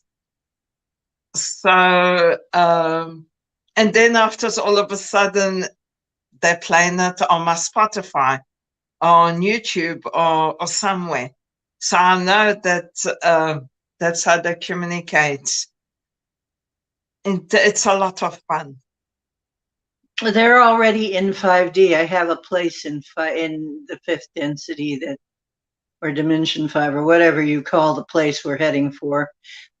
People have different ways of calling it, but honestly, I have a club there of my own. I have a place. I have a club. We've already had concerts there. They've been in concerts at my place, and I can watch these concerts and dance with them, with the people that show up there. And a lot of different people show up sometimes. Sometimes Yes. it's very cool. It's very cool. If you haven't been to your 5D place, start thinking about what your 5D place would be like. Because you can actually have a place there and have it ready for when you to slide right into when you get there. Because you actually, and the interesting thing is there we can levitate and fly. So when you dance, you can dance in all directions. You can literally dance on the ceiling if you want. It's pretty fun. It's a lot of fun, and I love doing that with David and Prince especially. Yeah. David and I are usually doing this thing like you're in the we're usually dancing up in the air, like and holding hands and kind of whirling around like you do when you're in those when you put a suit on and they have the big fan and you feel like you're flying when they simulated flying. And we're usually like dancing like that. And it's very cool. I know this sounds really crazy, but when you get to a certain point, you can actually do this kind of thing. So, it's worthwhile, folks. All of that meditation and stuff, you wonder what it's really worth. I knew him in life. I knew David in life. Uh, we communicated online a lot, and one day I'll tell that story too. I've had that story on before in this in a live stream, but I'm going to have to tell that story again about after David died, how he actually came looking for me. How I saw him, what happened when I saw him. But that's aside from tonight's subject. But so you're a medium too. Basically, you're a medium then if you're seeing people who have passed on. So that's another way of calling you Marilena. Yes. Um, Yes. mhm, I wanted to ask you, Asha Mama, can you mhm. describe what the inside of a spaceship looks like or what you have experienced? What I experienced is oddly enough, I was in one place that was all white, and stuff would come out of which was my office, by the way. At one point, you're going to have to explain that, but everything would just come out of the walls and the ceiling and the floor to accommodate you. But until you walked in, it was just blank. It was just a white room with a purple grape soda background, is what it looked like. Like one wall was grape soda, is exactly what it looked like. And um, that was some kind of a way to travel. And then another one looked honestly, I swear the bridge of the Enterprise was not that far off, was really not that far off. Um, another time I saw what they're calling the diagnostic tables and med beds. Um, those were, and you know what? I wrote about that before they even showed them in Star Trek. Um, I'm trying to think of what other ones I may have seen. Uh, some of them just have like clear walls. It's really trippy. It's like they can turn the walls clear and you're just looking down on everything, on the planet. Like the trees you're seeing from above the tree level. You're just that, from what I can remember. And I gotta say, I don't have too many memories of the ships. Of Have being you, like, do you remember being on spaceship and looking down at Earth? And I mean now currently. yep, You have as well.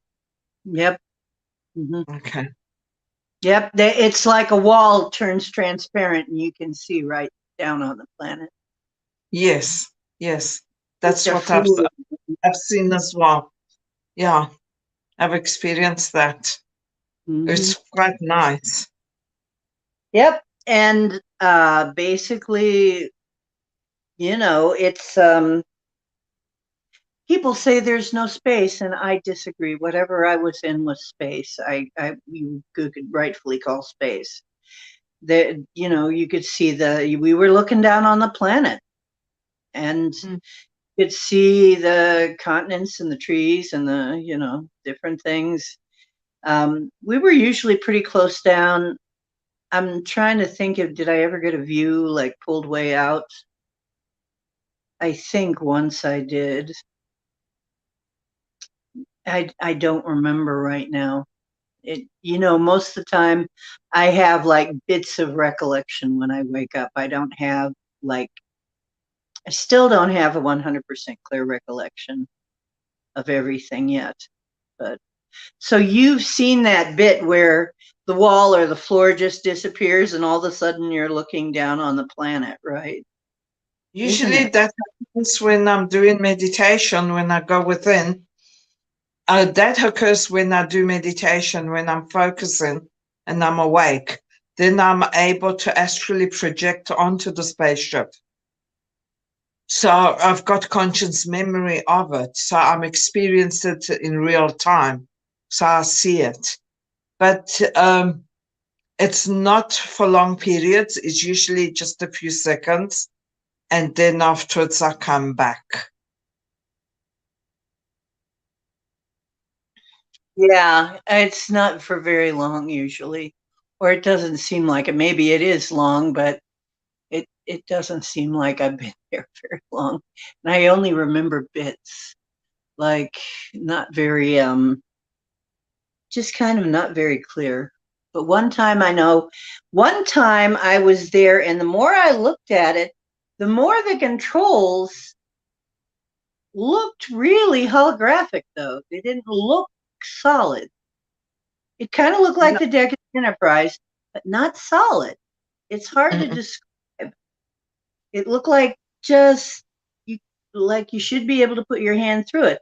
But if you put your hand there, uh, it did something, where it was marked, where it looks like there's something there. It's hard to describe.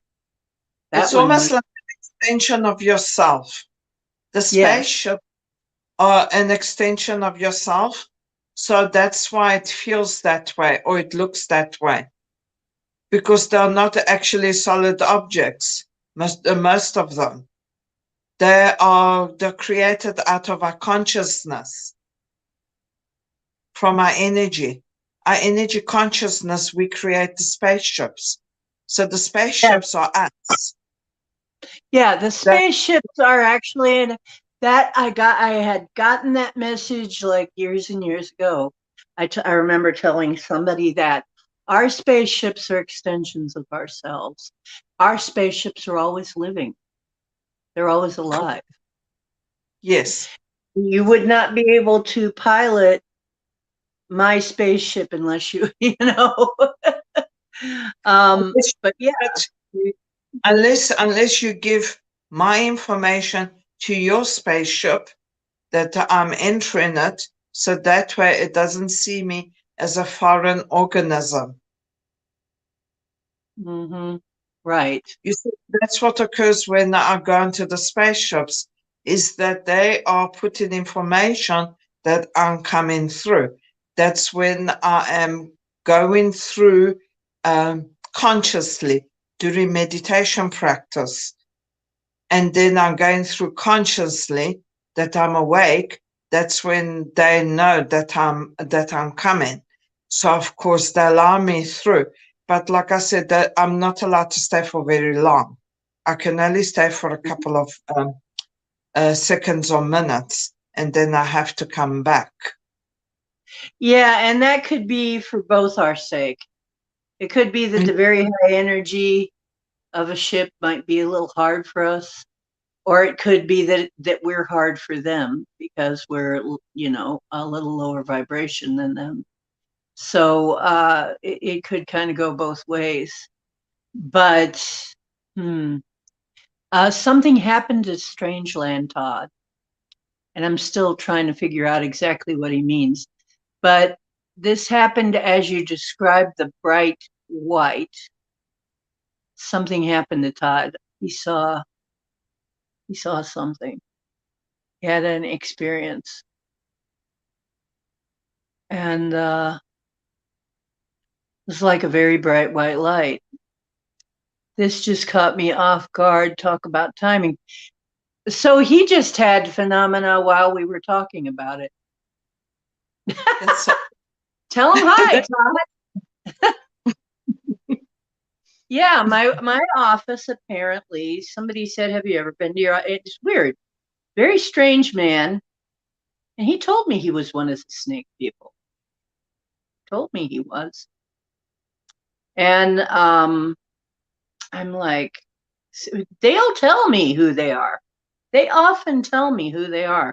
I knew someone who said right off he was a lizard, but he was a very friendly lizard. He wasn't an evil lizard. He was just a weird, very weird guy. I've met somebody who's actually a bird person, who actually looks.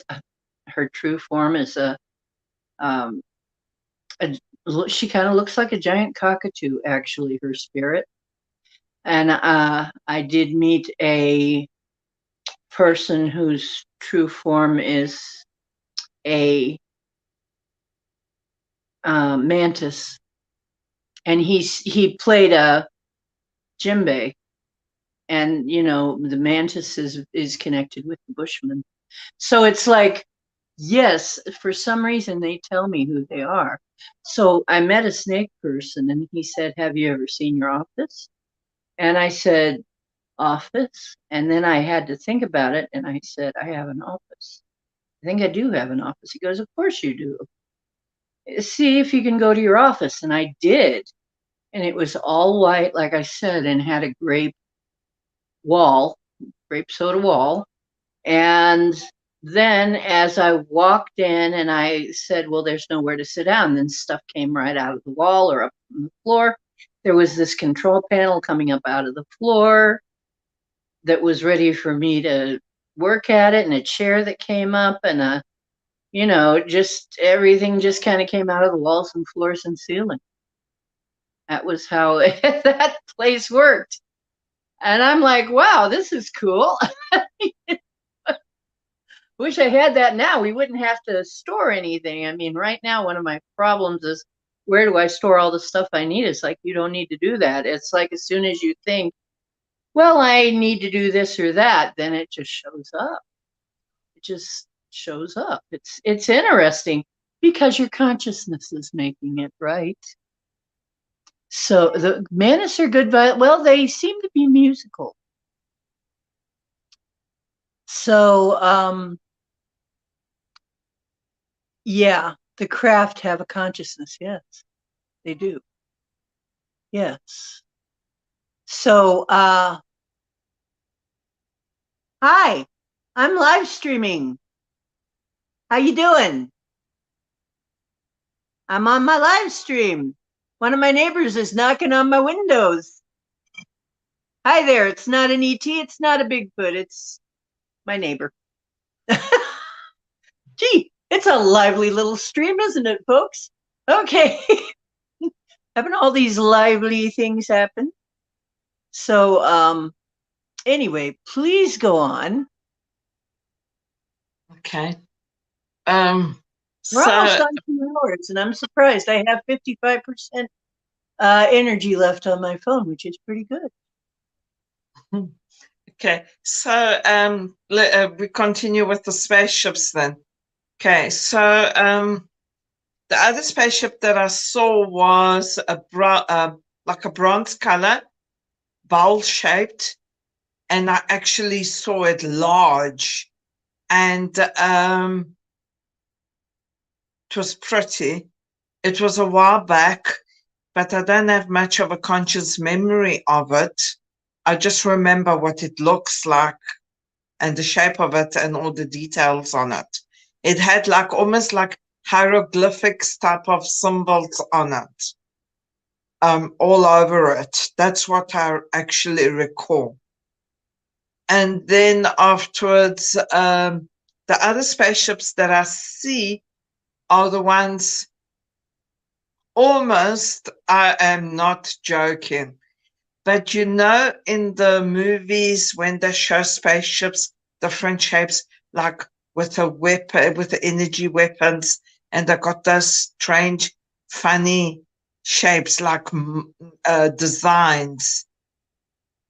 I've seen those. So you've seen that have some kind of a writing almost. It looks like a writing. Yes, they've almost got to write in, but I'm talking about the big weapon ships, the ones that they use to fight in. I've seen those ones. And those are huge. They're beautiful, but they're huge. They've got like I would have to draw it in order for you to see it. You cannot describe it. It's too difficult. You know, like when you see the videos and the show the different types of spaceships? Yes. Like that. But right. Similar, but not like that, but similar. I think we have different models, just like we have car models. Because B. Freeman was talking about that, different models. Yes. I think it's like car models. Now, I've seen those as well. They don't come near Earth. They're usually out in space. But I've seen those ones as well. Yeah, I tell you, life is much more, I listen to some of these and I go to some of these shows and I'm on and I go in the chat room and I don't want to be Mrs. Know-it-all, but sometimes I just want to just like go, have you really been experienced? Well, I have. Jimi Hendrix. First, are you experienced? I need that. That would be a great opener for my show if I wouldn't get in copyright trouble. But first, are you experienced? Some of them I just want to say, have you really experienced this? Because honestly, yeah, I know people who have had experiences, but I guess people can perceive things differently. So I'm not going to judge, but sometimes they say the craziest stuff, And I'm like, really? Well, I've never experienced that. Maybe you have. Who knows? Anyway, have you ever been like that? Have you ever gone on a show and you're just going, wow, yeah. I mean, whatever. And then I start to almost say, and then I have to kind of not. I don't want to be like rude, to the guest, or just don't want to, or kicked off the show. It's like, I'm sorry, I don't want to be a know-it-all, Mrs. Know-it-all. But yeah, it sounds like I can tell you've seen the same kind of stuff that I've seen. You've seen, like most of us, there's people in the chat saying, I've seen that kind of thing too. Right. Well, you know what? If we're all seeing this kind of thing, I almost have to think that this kind of thing must exist, right? And we're not all tripping. Come on, you know? So some of these people, gee, and people ask, gee, do you think that aliens exist? Well, I think you might be talking to one, Petunia. Anyway, I'm sorry. I'll quit being snarky now. And maybe that was being snarky, but it's just so funny to me. So go on, please go on. We are waiting with bated breath, and these worms are pretty squirmy. I'm going to spit them out. Bated breath, get it? Okay. I don't know what I'm doing here. Go ahead. Please continue talking. Did you laugh? Okay. You're doing great, by the way. You are doing really, really well at this. So we're having a great time, and the audience is having a great time as well. So go on. Yes, it's like Denali says, if you can imagine an entire city on a ship in the sky, then you can begin to understand. Basically, that's what it is. That's what I've seen, is multi-layers, and I've actually experienced it while I'm awake. And like when you're half asleep, but you're not sleeping, that's how I've traveled onto them astrally. And then it's like a big city. It's different floors, and there's a whole lot of things. There's a big engine room, the core where the ship runs from, and then afterwards at the bottom is the mechanical side, is where they run the ship, that everybody's scrambling around. And then afterwards, as you go through the layers, then you get the different sections, the living quarters, the medical, the everyday life. It's almost like a city. That's how big it is. It's absolutely awesome. Yes. Yes, you would think. In fact, I think this is what they were describing in some of the older texts, like things that have been written about cities. Some of these cities were probably ships, I think. Yes. I mean, you know. Now, to try to understand that is that the ships are huge, and your mind has to wrap around the fact you have to measure physically or consciously, physically type of, with your mind, measure how big your city is, and or the province, because we have provinces here, we don't have states, and that these ships are from one coast to the other coast. That's humongous. Those are big. If you can actually picture that and understand the enormity of how big they are. People actually live, they have their families, they have their activities. It is literally like a city. It might as well be a city in space. It's and you know what? And a lot of people wouldn't know that they weren't in a city on Earth. They would think that they were. They wouldn't know any better if they would walk around. And that's why I think some of these stories we hear about this city and that city was really in a spaceship. And that's another thing, is as we get more complex ways of building things, being able to make things, we'll be having whole communities like that. Then you can kind of see how they have really no worries about how far away, wherever it is they're going, especially when you get into the subject of things like wormholes and portals and all of that kind of thing. If you can control where the portal goes, you can pretty much get from point A to B immediately. So this whole argument we've heard all this time about oh, did it take them so long to get here? And blah, blah, blah, blah, blah, blah. It's like, not if they got a freaking portal. Wouldn't take them any time at all. Zip zam, you're here already. You're there already. You know, it's like you're not thinking far enough. These people, the problem with these people trying to tell us from their scientific point of view is they're just not thinking far enough.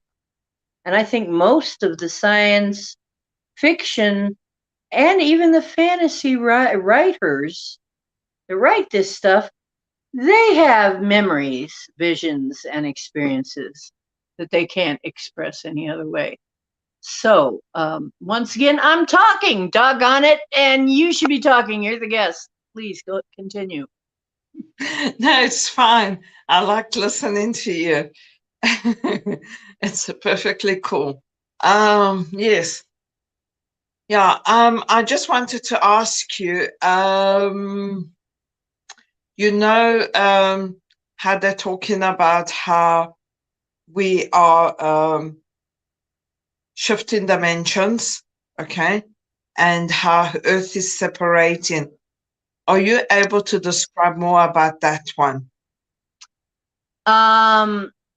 Hey, who's interviewing who here? Okay. Hey, you know what? No, I like you. You need to be my co-host, okay? Sometimes. Okay? This could be fun. Yeah, as I understand it, it's a energy separation. It's like a vibrational separation, not a physical. It's almost like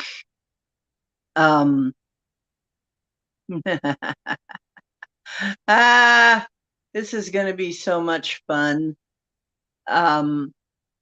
It's almost like cells dividing. And as you move up in vibration, you just don't fit with the old pattern anymore. And you start to and the two worlds start to move away from each other. The two versions of Earth start to move away. And some people are now saying there might even be three versions, as sort of an intermediate version, and then a fully in the fifth dimension version. That we're already living in different bubbles of reality. I mean, obviously, you and me and a lot of people in here that come to this channel and a lot of people in this chat room right here are in a different reality already than a lot of people. A lot of people just they have no idea. This is totally mind-blowing to them. You know, this is just what? You know, so we're already in a different dimension, in a way of speaking, in a different world. And as that continues, it will be different to the point where the old one will just kind of fall out. And I've seen that. I've seen a lot of things falling out. And what does that look like? That looks like things that appear to be people just disappear out of your life or off of the scene, or all of a sudden, would it look like a Mandela effect? You were sure that that was there all your life and now it's not. Or now something's there that you were sure you've lived there all your life and it was never there, but now it's there. Yeah, it might look something like that. Because I've had all of that kind of thing happen. All of that. I mean, for a while, it seemed like I was changing reality timelines on a pretty regular basis, mostly right around Halloween. It was mostly right in the spring and in the autumn. And I'd notice, and people would remember an entirely different reality than I had been in. So can you imagine Halloween? Everybody's dressed up and everything. All the kids are dressed up. And then afterwards, you'll see somebody dressed up like an alien, but it's actually an alien. It's not a human. But people wouldn't believe that now, would they? Actually, I often wonder if that isn't a great time for people to just show up as themselves and not care, and not have to worry about it so much. Everybody will just think it's some kind of Halloween costume or trick. Yes. So I'm almost thinking, um, yeah, it's sort of like, yeah, I think that would be a great time. Then you wouldn't have to work so hard on appearing to be human, would you? People would Mm. kind of want you to look weird. I think that would be, yeah, that would be a great time. Yeah, first thing. And another place was when I was a vendor, I've been to raves. Let me tell you, you'll see a lot of weird things at raves. And another place I hear where people see things is what do they call them? Rainbow gatherings. I've never heard of that one. Rainbow gatherings, it's basically a hippie type thing, but honestly, and certain concerts you'll also see. And I think sometimes, yeah, people will just come as themselves looking like they're wearing a costume, a really good costume. But that would be, you know, a perfect time. That's actually, it was during an open air festival, um, music festival, that I met the Mantis guy, and he played the djembe for me. But having him play the djembe, it was very. I mean, I could feel the energy of the drumming, and it was very intense. And I said, "Oh my gosh, that's so intense. I've never seen anybody play." But you know what? It's really interesting because as he turned into the mantis, you know how the mantis have those like this? That was how it looked. And I'm like, wow. Um, and the sounds that were coming out and the vibrations that were coming out were very intense. It was almost hitting me physically. I could feel it hitting me physically. And I said, "Man, that is so intense." And he goes, "That's why I asked you if I could play for you and didn't just play for you, because I wanted to make sure you were braced, you were ready for it." And once again, he didn't want to play for me without my permission to play for me. So I'm like, "Well, thank you," because I hadn't experienced anything like that. So yeah. Maybe And the audience would like to ask questions. Maybe the people in the chat would like to ask questions. it felt like I got a vision of everything stretched vertical, felt like an omen. All portals, gates, and dimensions have their own frequency. That's right, Black Dragon. The one time of year when they don't have to wear a mask. That's right, Denali. Rainbow gatherings get weird, different vibe stuff all the time. Yes, they do. So you understand. Yes. Um, Rainbow gatherings also tend to be very healing for people. And the funny thing is, because there's no technology allowed at a rainbow gathering. And so it's a much more, they find somewhere on the surface of the earth that is not um, polluted with electrosmog and stuff. And usually you have to walk a few miles to get to wherever it is. You have to park somewhere and then walk a few miles and then camp out, and no electric, and all of the instruments, and they play music all the time, but they're all acoustic instruments. And there's lots of entertainment, and there are people feeding each other. People feed each other, make food, and you get free food. If you didn't bring enough food, they'll give you some food. It's not much, but they'll give you food. And that's why people bring these cups. They'll bring these. Um, Actually, I have one of the cups up here that I still have a bunch of them if anybody wants. They're like a Moscow Mew mug. People usually take that kind of cup. And you get that filled up, and that's what you would eat out of, that kind of thing, and quite often with your fingers. It very different kind of, and they'll say when you come in, they'll say, "You're home, welcome home," because That's it. what is where the heart is. Home is where you are loved. So they'll instantly accept and love people, and people get healed at these. And you think it's a bunch of dirty, some people think, oh, it's just a bunch of dirty hippies being whatever. And it's like, actually what it is just a complete love and acceptance type fest. I'm like, I have seen people come back different from those because they're just so accepted, and then they never want to leave. They never want to leave that. Now, I'm telling you, we could have that. We could have that. We could get to the point where we're enough like that that we don't need to ever leave that festival. We don't ever need to leave it. We can stay in that state of being where we're not being polluted constantly and poisoned and our light dimmed by other people, and where we're being accepted. This is why I want an eco village of our own, is so that we can have that kind of a reality real all the time. I mean, wouldn't it be amazing to live in your own bubble of, a community that actually loves and accepts you, doesn't think you're crazy, doesn't try to diminish you, um, and where they support each other, where people really do support each other and care for each other.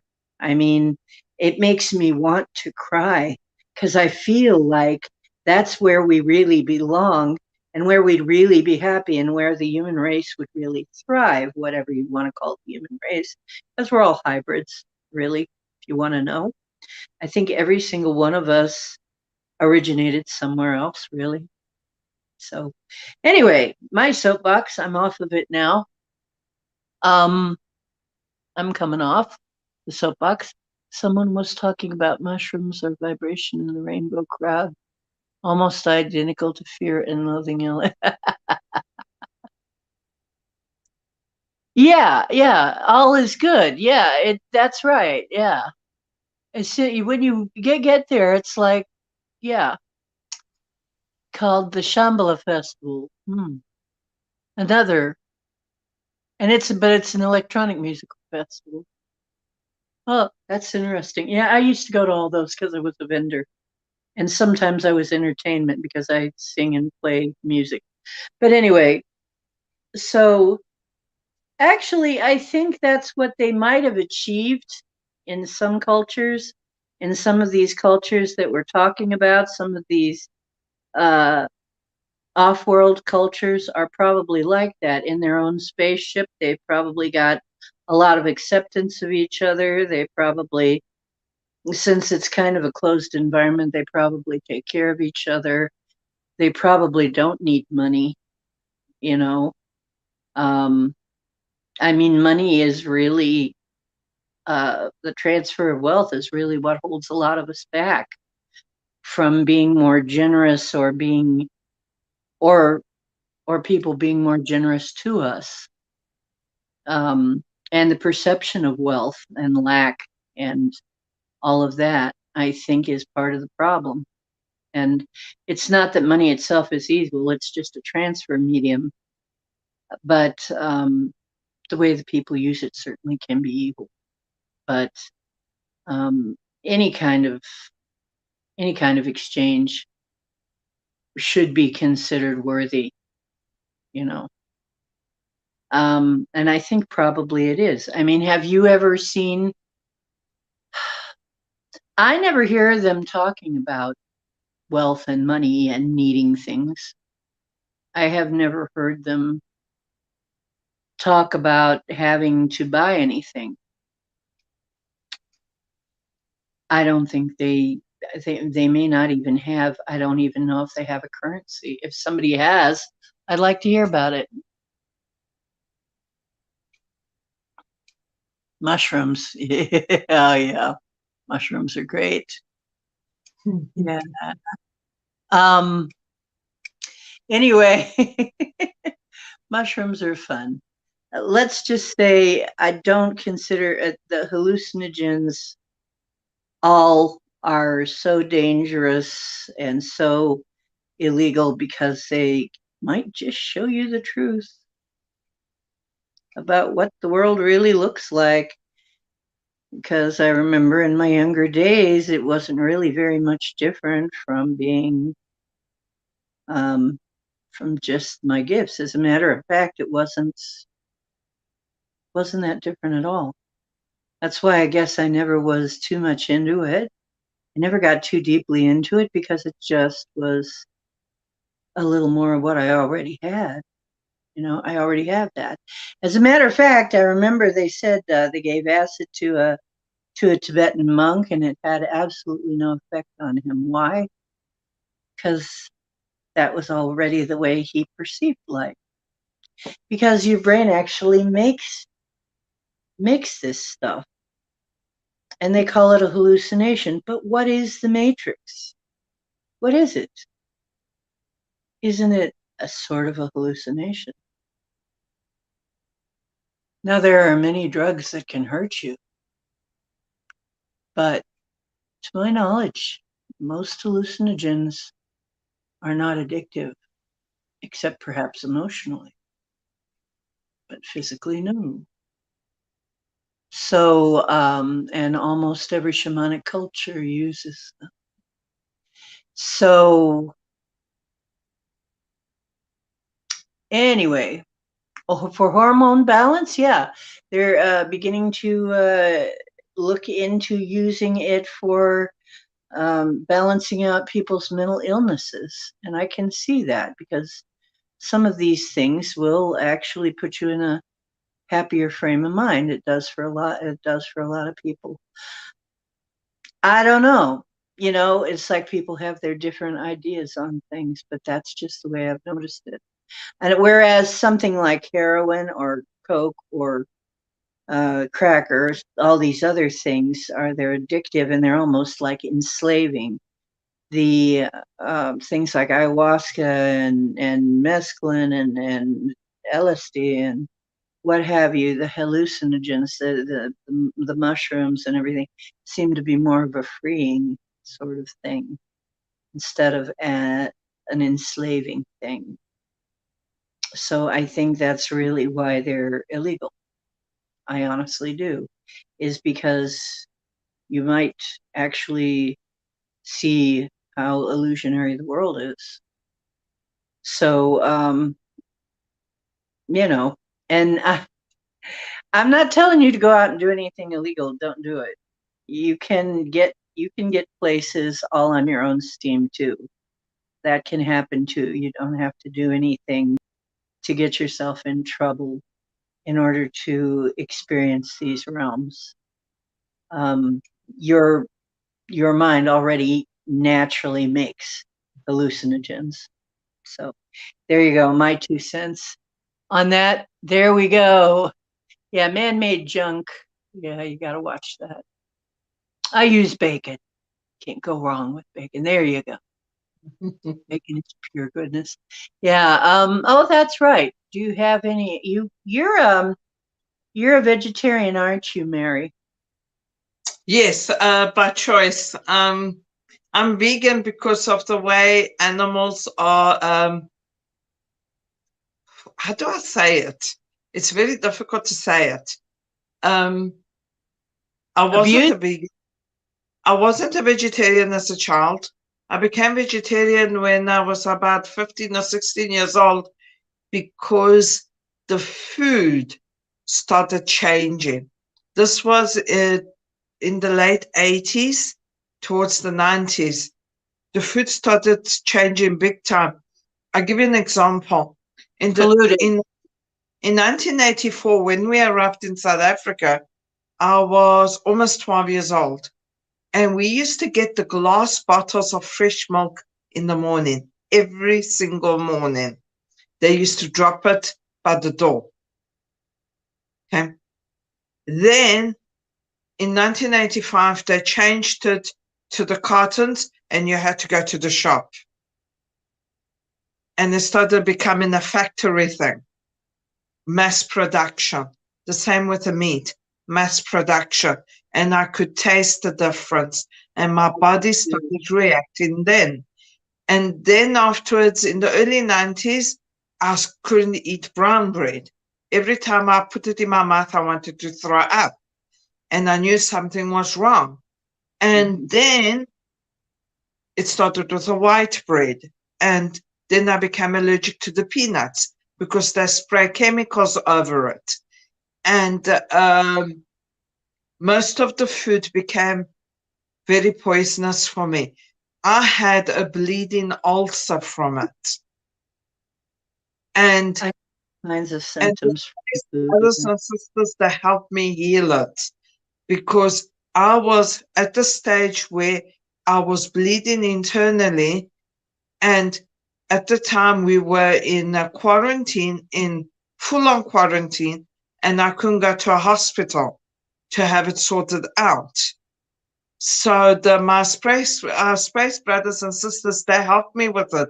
They saved my life, because a bleeding ulcer, you can die from it. And yes, I did not eat for a whole week. That's how bad it was. I was bleeding from my mouth, spitting out, and from the bottom. Oh my God. So I had to change my diet completely. And this was just over 2 years ago. And now I've had to change it again to more restrictive, because normal bread has become like an atomic bomb for me. Every time I eat it, it's like an explosion in my stomach, and it is so painful. I cannot eat legumes because they spray chemicals on it. I can't eat soya because that's over-processed and it's bad for you. Well, soy is good for you anyway. So what I'm eating is I'm growing my own vegetables. And when I go to the shops, I energetically check that the stuff is good for me, that I can eat it. And I cannot eat no processed food whatsoever. You know, like the crackers that you get at the those box mixed things and none of this. Yeah, I know. I can't either. I can't eat the rice cakes. I used to eat rice cakes. I can't eat those either. It's like everything that you see on the shelves is not real. It's all plastic food. Well, this is what I was saying, and actually me and Jim and I have talked. We're sick. We're just tired and sick and tired of walking into a store and wondering what we can get that ain't going to kill us. Okay? Yeah. What can I get that's not going to hurt me? What can I get that's not going to poison me? Because somehow, by accident, everything's bad for you and everything's freaking poison. Unless you get organic. And you got to make sure it's real organic, because people fake that too. You can't even be sure if something says it's natural, that it's really natural. You can call a lot of things natural. That's going to change, though. I'm telling you, that's going to change. And you may find that you may be able to eat, like I did, that you may be able to eat some of the organic versions of these things. And you always end up having to cook a lot of your own food, and you almost never can eat out. Very rarely eat out. Correct. I went on refined sugar, refined flour, and I can't eat out. The thing is, you also got to energetically check on the organic food, because the guides will tell you yes or no. Like the sugar. I was very lucky. I found raw cane sugar with molasses, and then there was coconut sugar next to it. And then I asked the guys which one, and I touched it because I just barely touched it, and they said no, not the coconut one, but yes, the raw cane sugar. I can use that one. So well, that's one of the things I use, and I'm trying out monk fruit now. Yeah, the milk, I cannot touch the milk. The milk apparently they're putting chemicals in it, and I cannot use milk. No, I mean monk fruit. No, milk. Are you saying milk? Well, Milk from we can get yeah. organic milk here, and it's the only kind I'll use is full fat The, organic milk. I won't touch any other kind. to get organic milk here is I need to find a farmer that's willing. That was that they do is that they sell you the fresh milk, but it's not When nearby Cape you Town. come here, I will show you some places where you can get food, sister, and you will be able to finally eat in peace because we have. Because yes, so I went to go buy. My sister bought me for my birthday. She bought me herbs and vegetables, so I'm going to be planting those so I can grow my own stuff because there's a big difference. Oh, there's a huge difference. When I had my own garden, I could grow plants. Literally, I remember walking out and plants that would be like little herb plants that you'd have to bend over to pick. I'd walk out and say, after I got my garden established, my permaculture established, and it was really hard to leave that place. Actually, it was so hard to leave that place. My garden was hard to leave it. I want another garden one day, but plants that you'd have to bend over to pick. I would walk out in my garden and they'd be taller than me. I walked out one time and was trying to figure out what this plant was, and I had to rub the leaf and smell it. Found out this sucker is tarragon. Tarragon? Does tarragon grow to be 6.5, 7 feet tall? Not usually, but it did in my garden. And we had roses everywhere, and other flowers to other things, and grapes, tons of grapes. We had tons of grapes.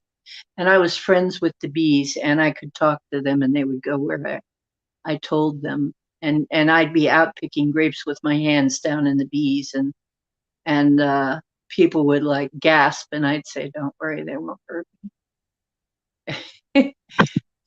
This is all within our grasp, people. This is within our reach. We can have this. We don't have to be poisoned all the time. That's what I'm saying. We don't have to put up with this forever. We need to find a place where we can actually do our gardening and live our lives. It may have to be kind of like the Amish for a while until people all finally figure it out.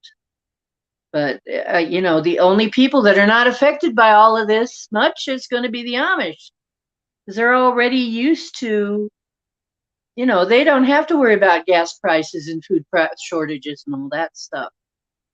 If you think about it, they're fine. They're probably doing just fine and selling all their stuff to us because, mass production places are going to go out of business.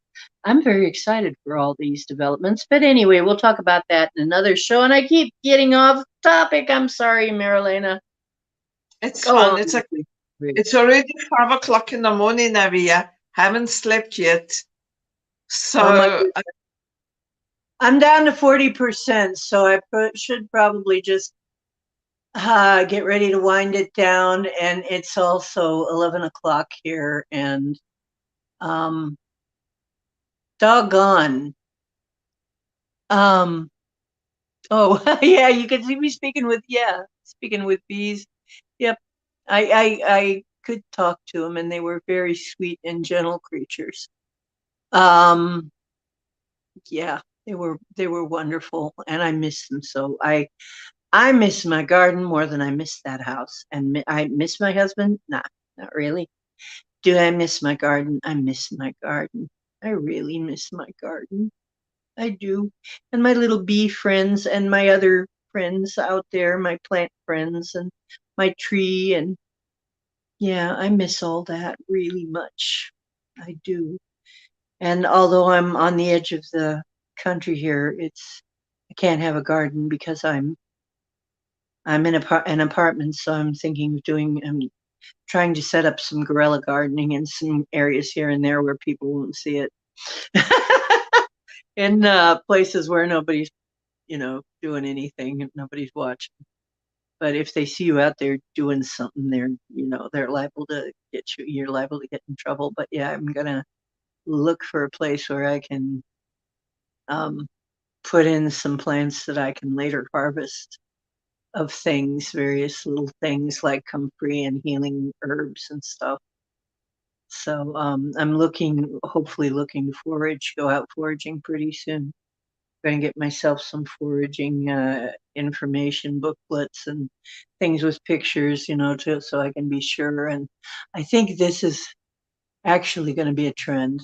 If you can start connecting with that kind of energy and find in your backyard, and you won't be as afraid of food shortages because it's right there. Only thing is we have a winter season when nothing grows. So here. So I I've don't know also what. got trees. I've also got fruit trees. I've got a fig tree. I've got a pomegranate, and I've got lemon, and I've got an ava tree. And I have lemon every day. I make ginger lemonade, and I drink that I love that. If you've never tried it, brew yourself up some real ginger tea, as strong as you want, because the stronger it is, the more it'll burn going down, but it's really good for you. I'm But not if big on that, you can make it weaker, but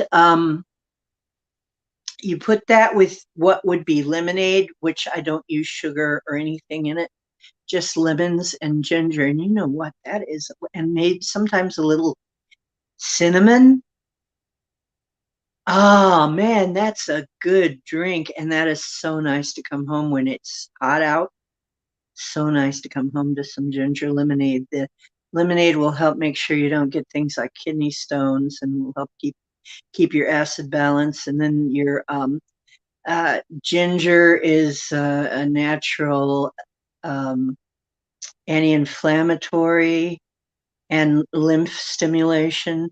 And then the cinnamon is good for all kinds of things too, weight loss and whatnot, they say. So all of these, I mean, you can make. I mean, that's my favorite drink in the summer to make. So you got lemon trees. You got I love pomegranates. I want to come visit you. The pomegranate is only in autumn. Yeah, we get pomegranate only in autumn, only once a year.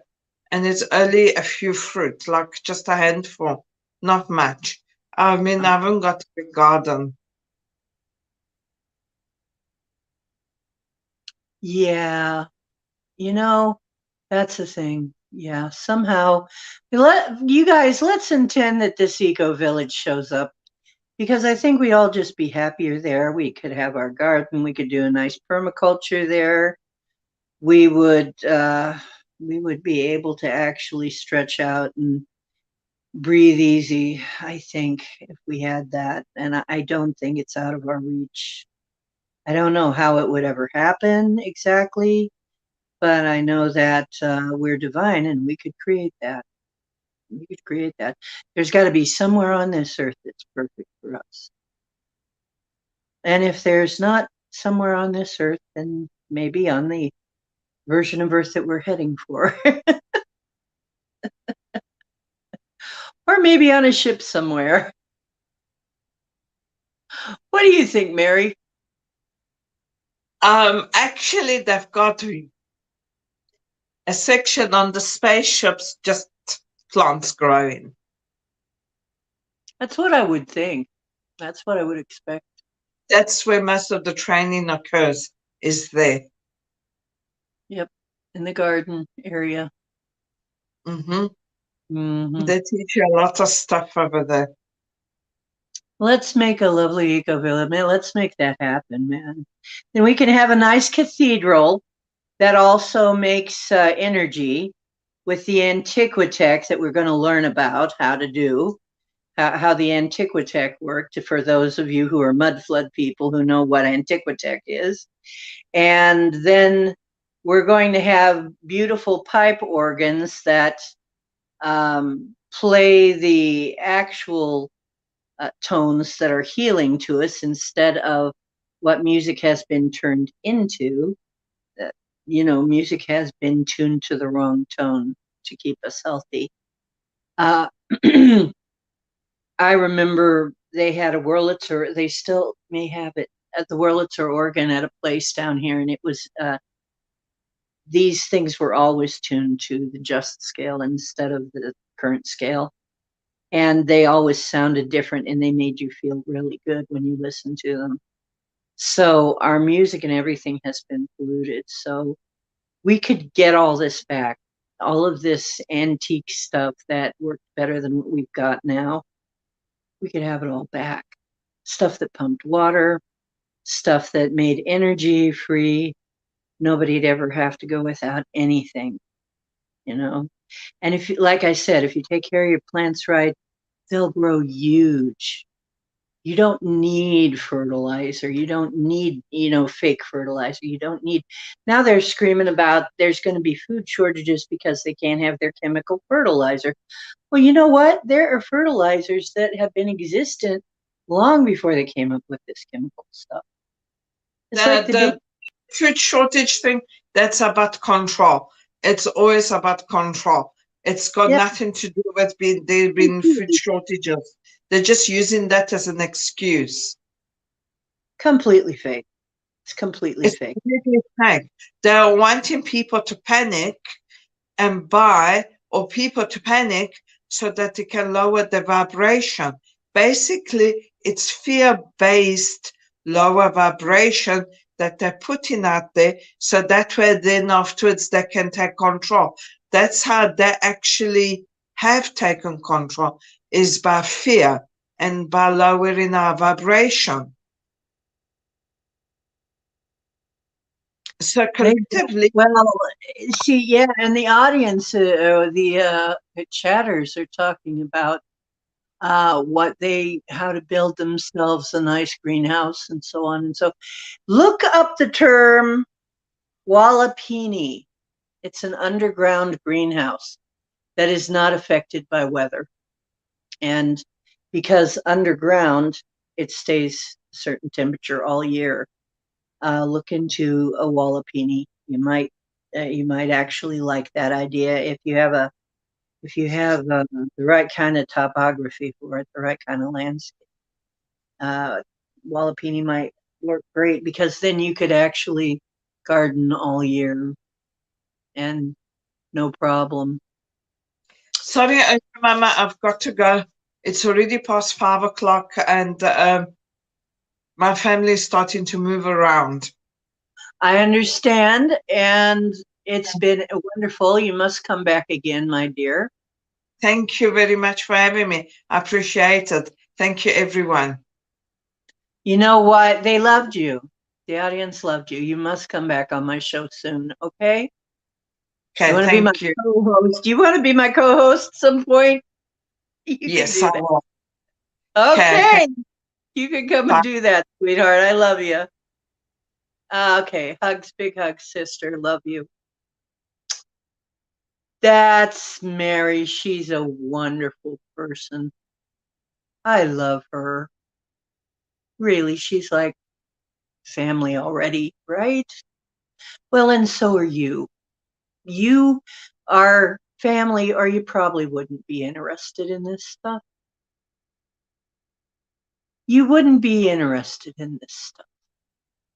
You wouldn't be interested in my stream if you weren't family.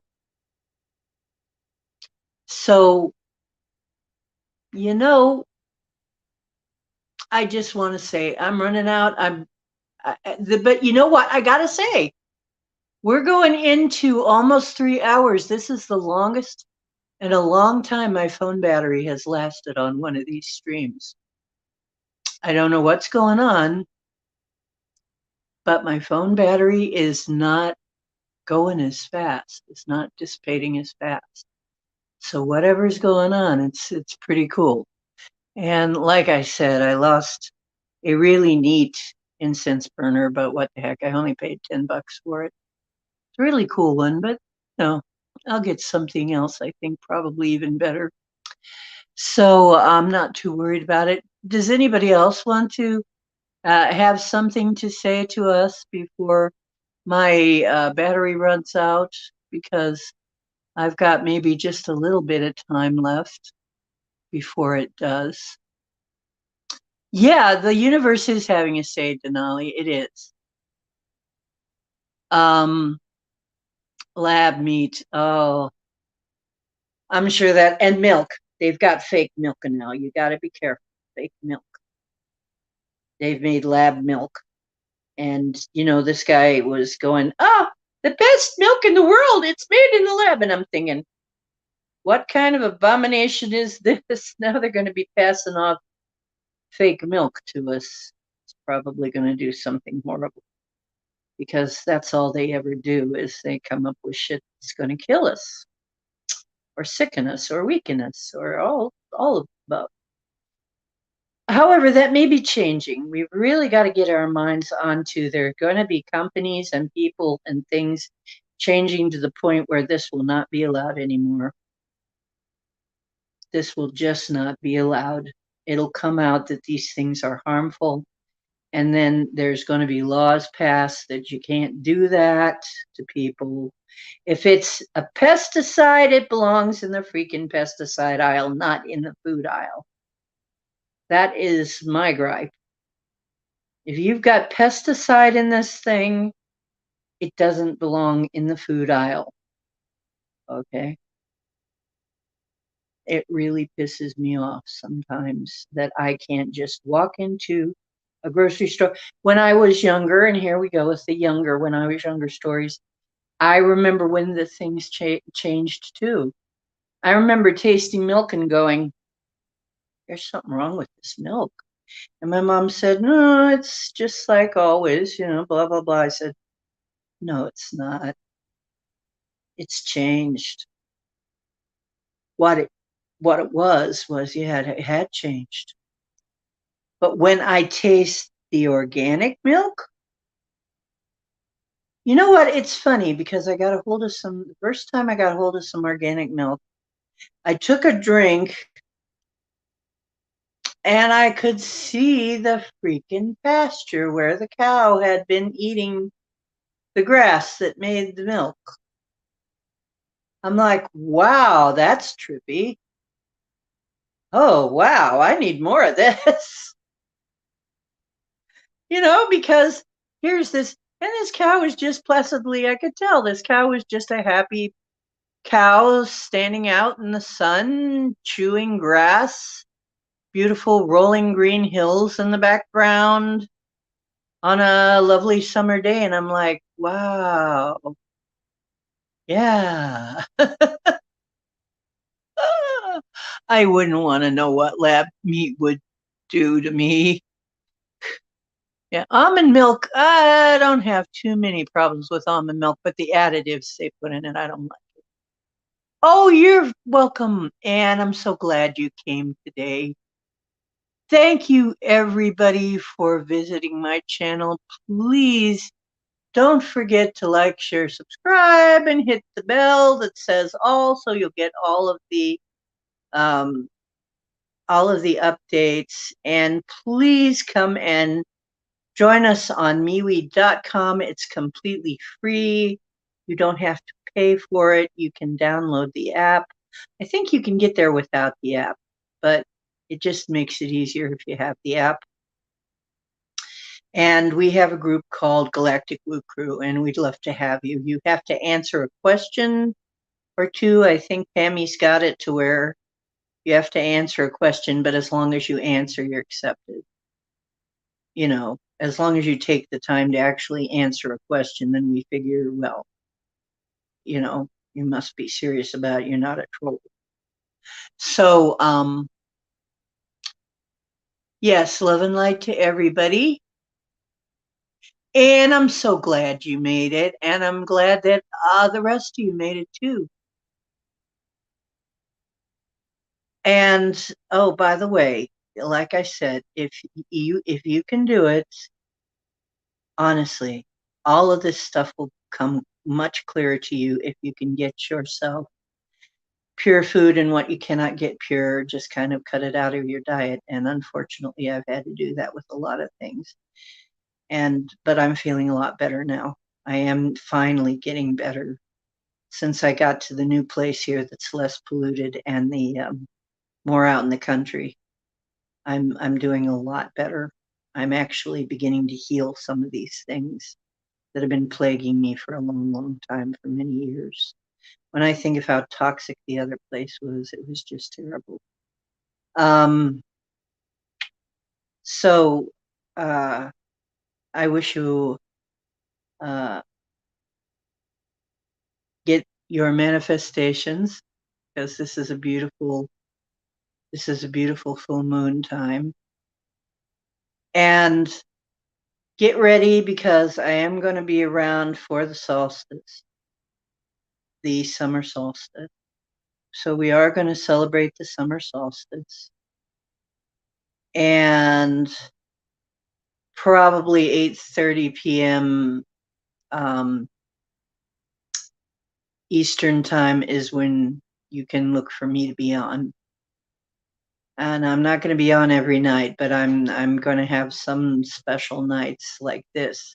But probably it'll be Sunday and Monday, mostly, are the two least chaotic days in my week.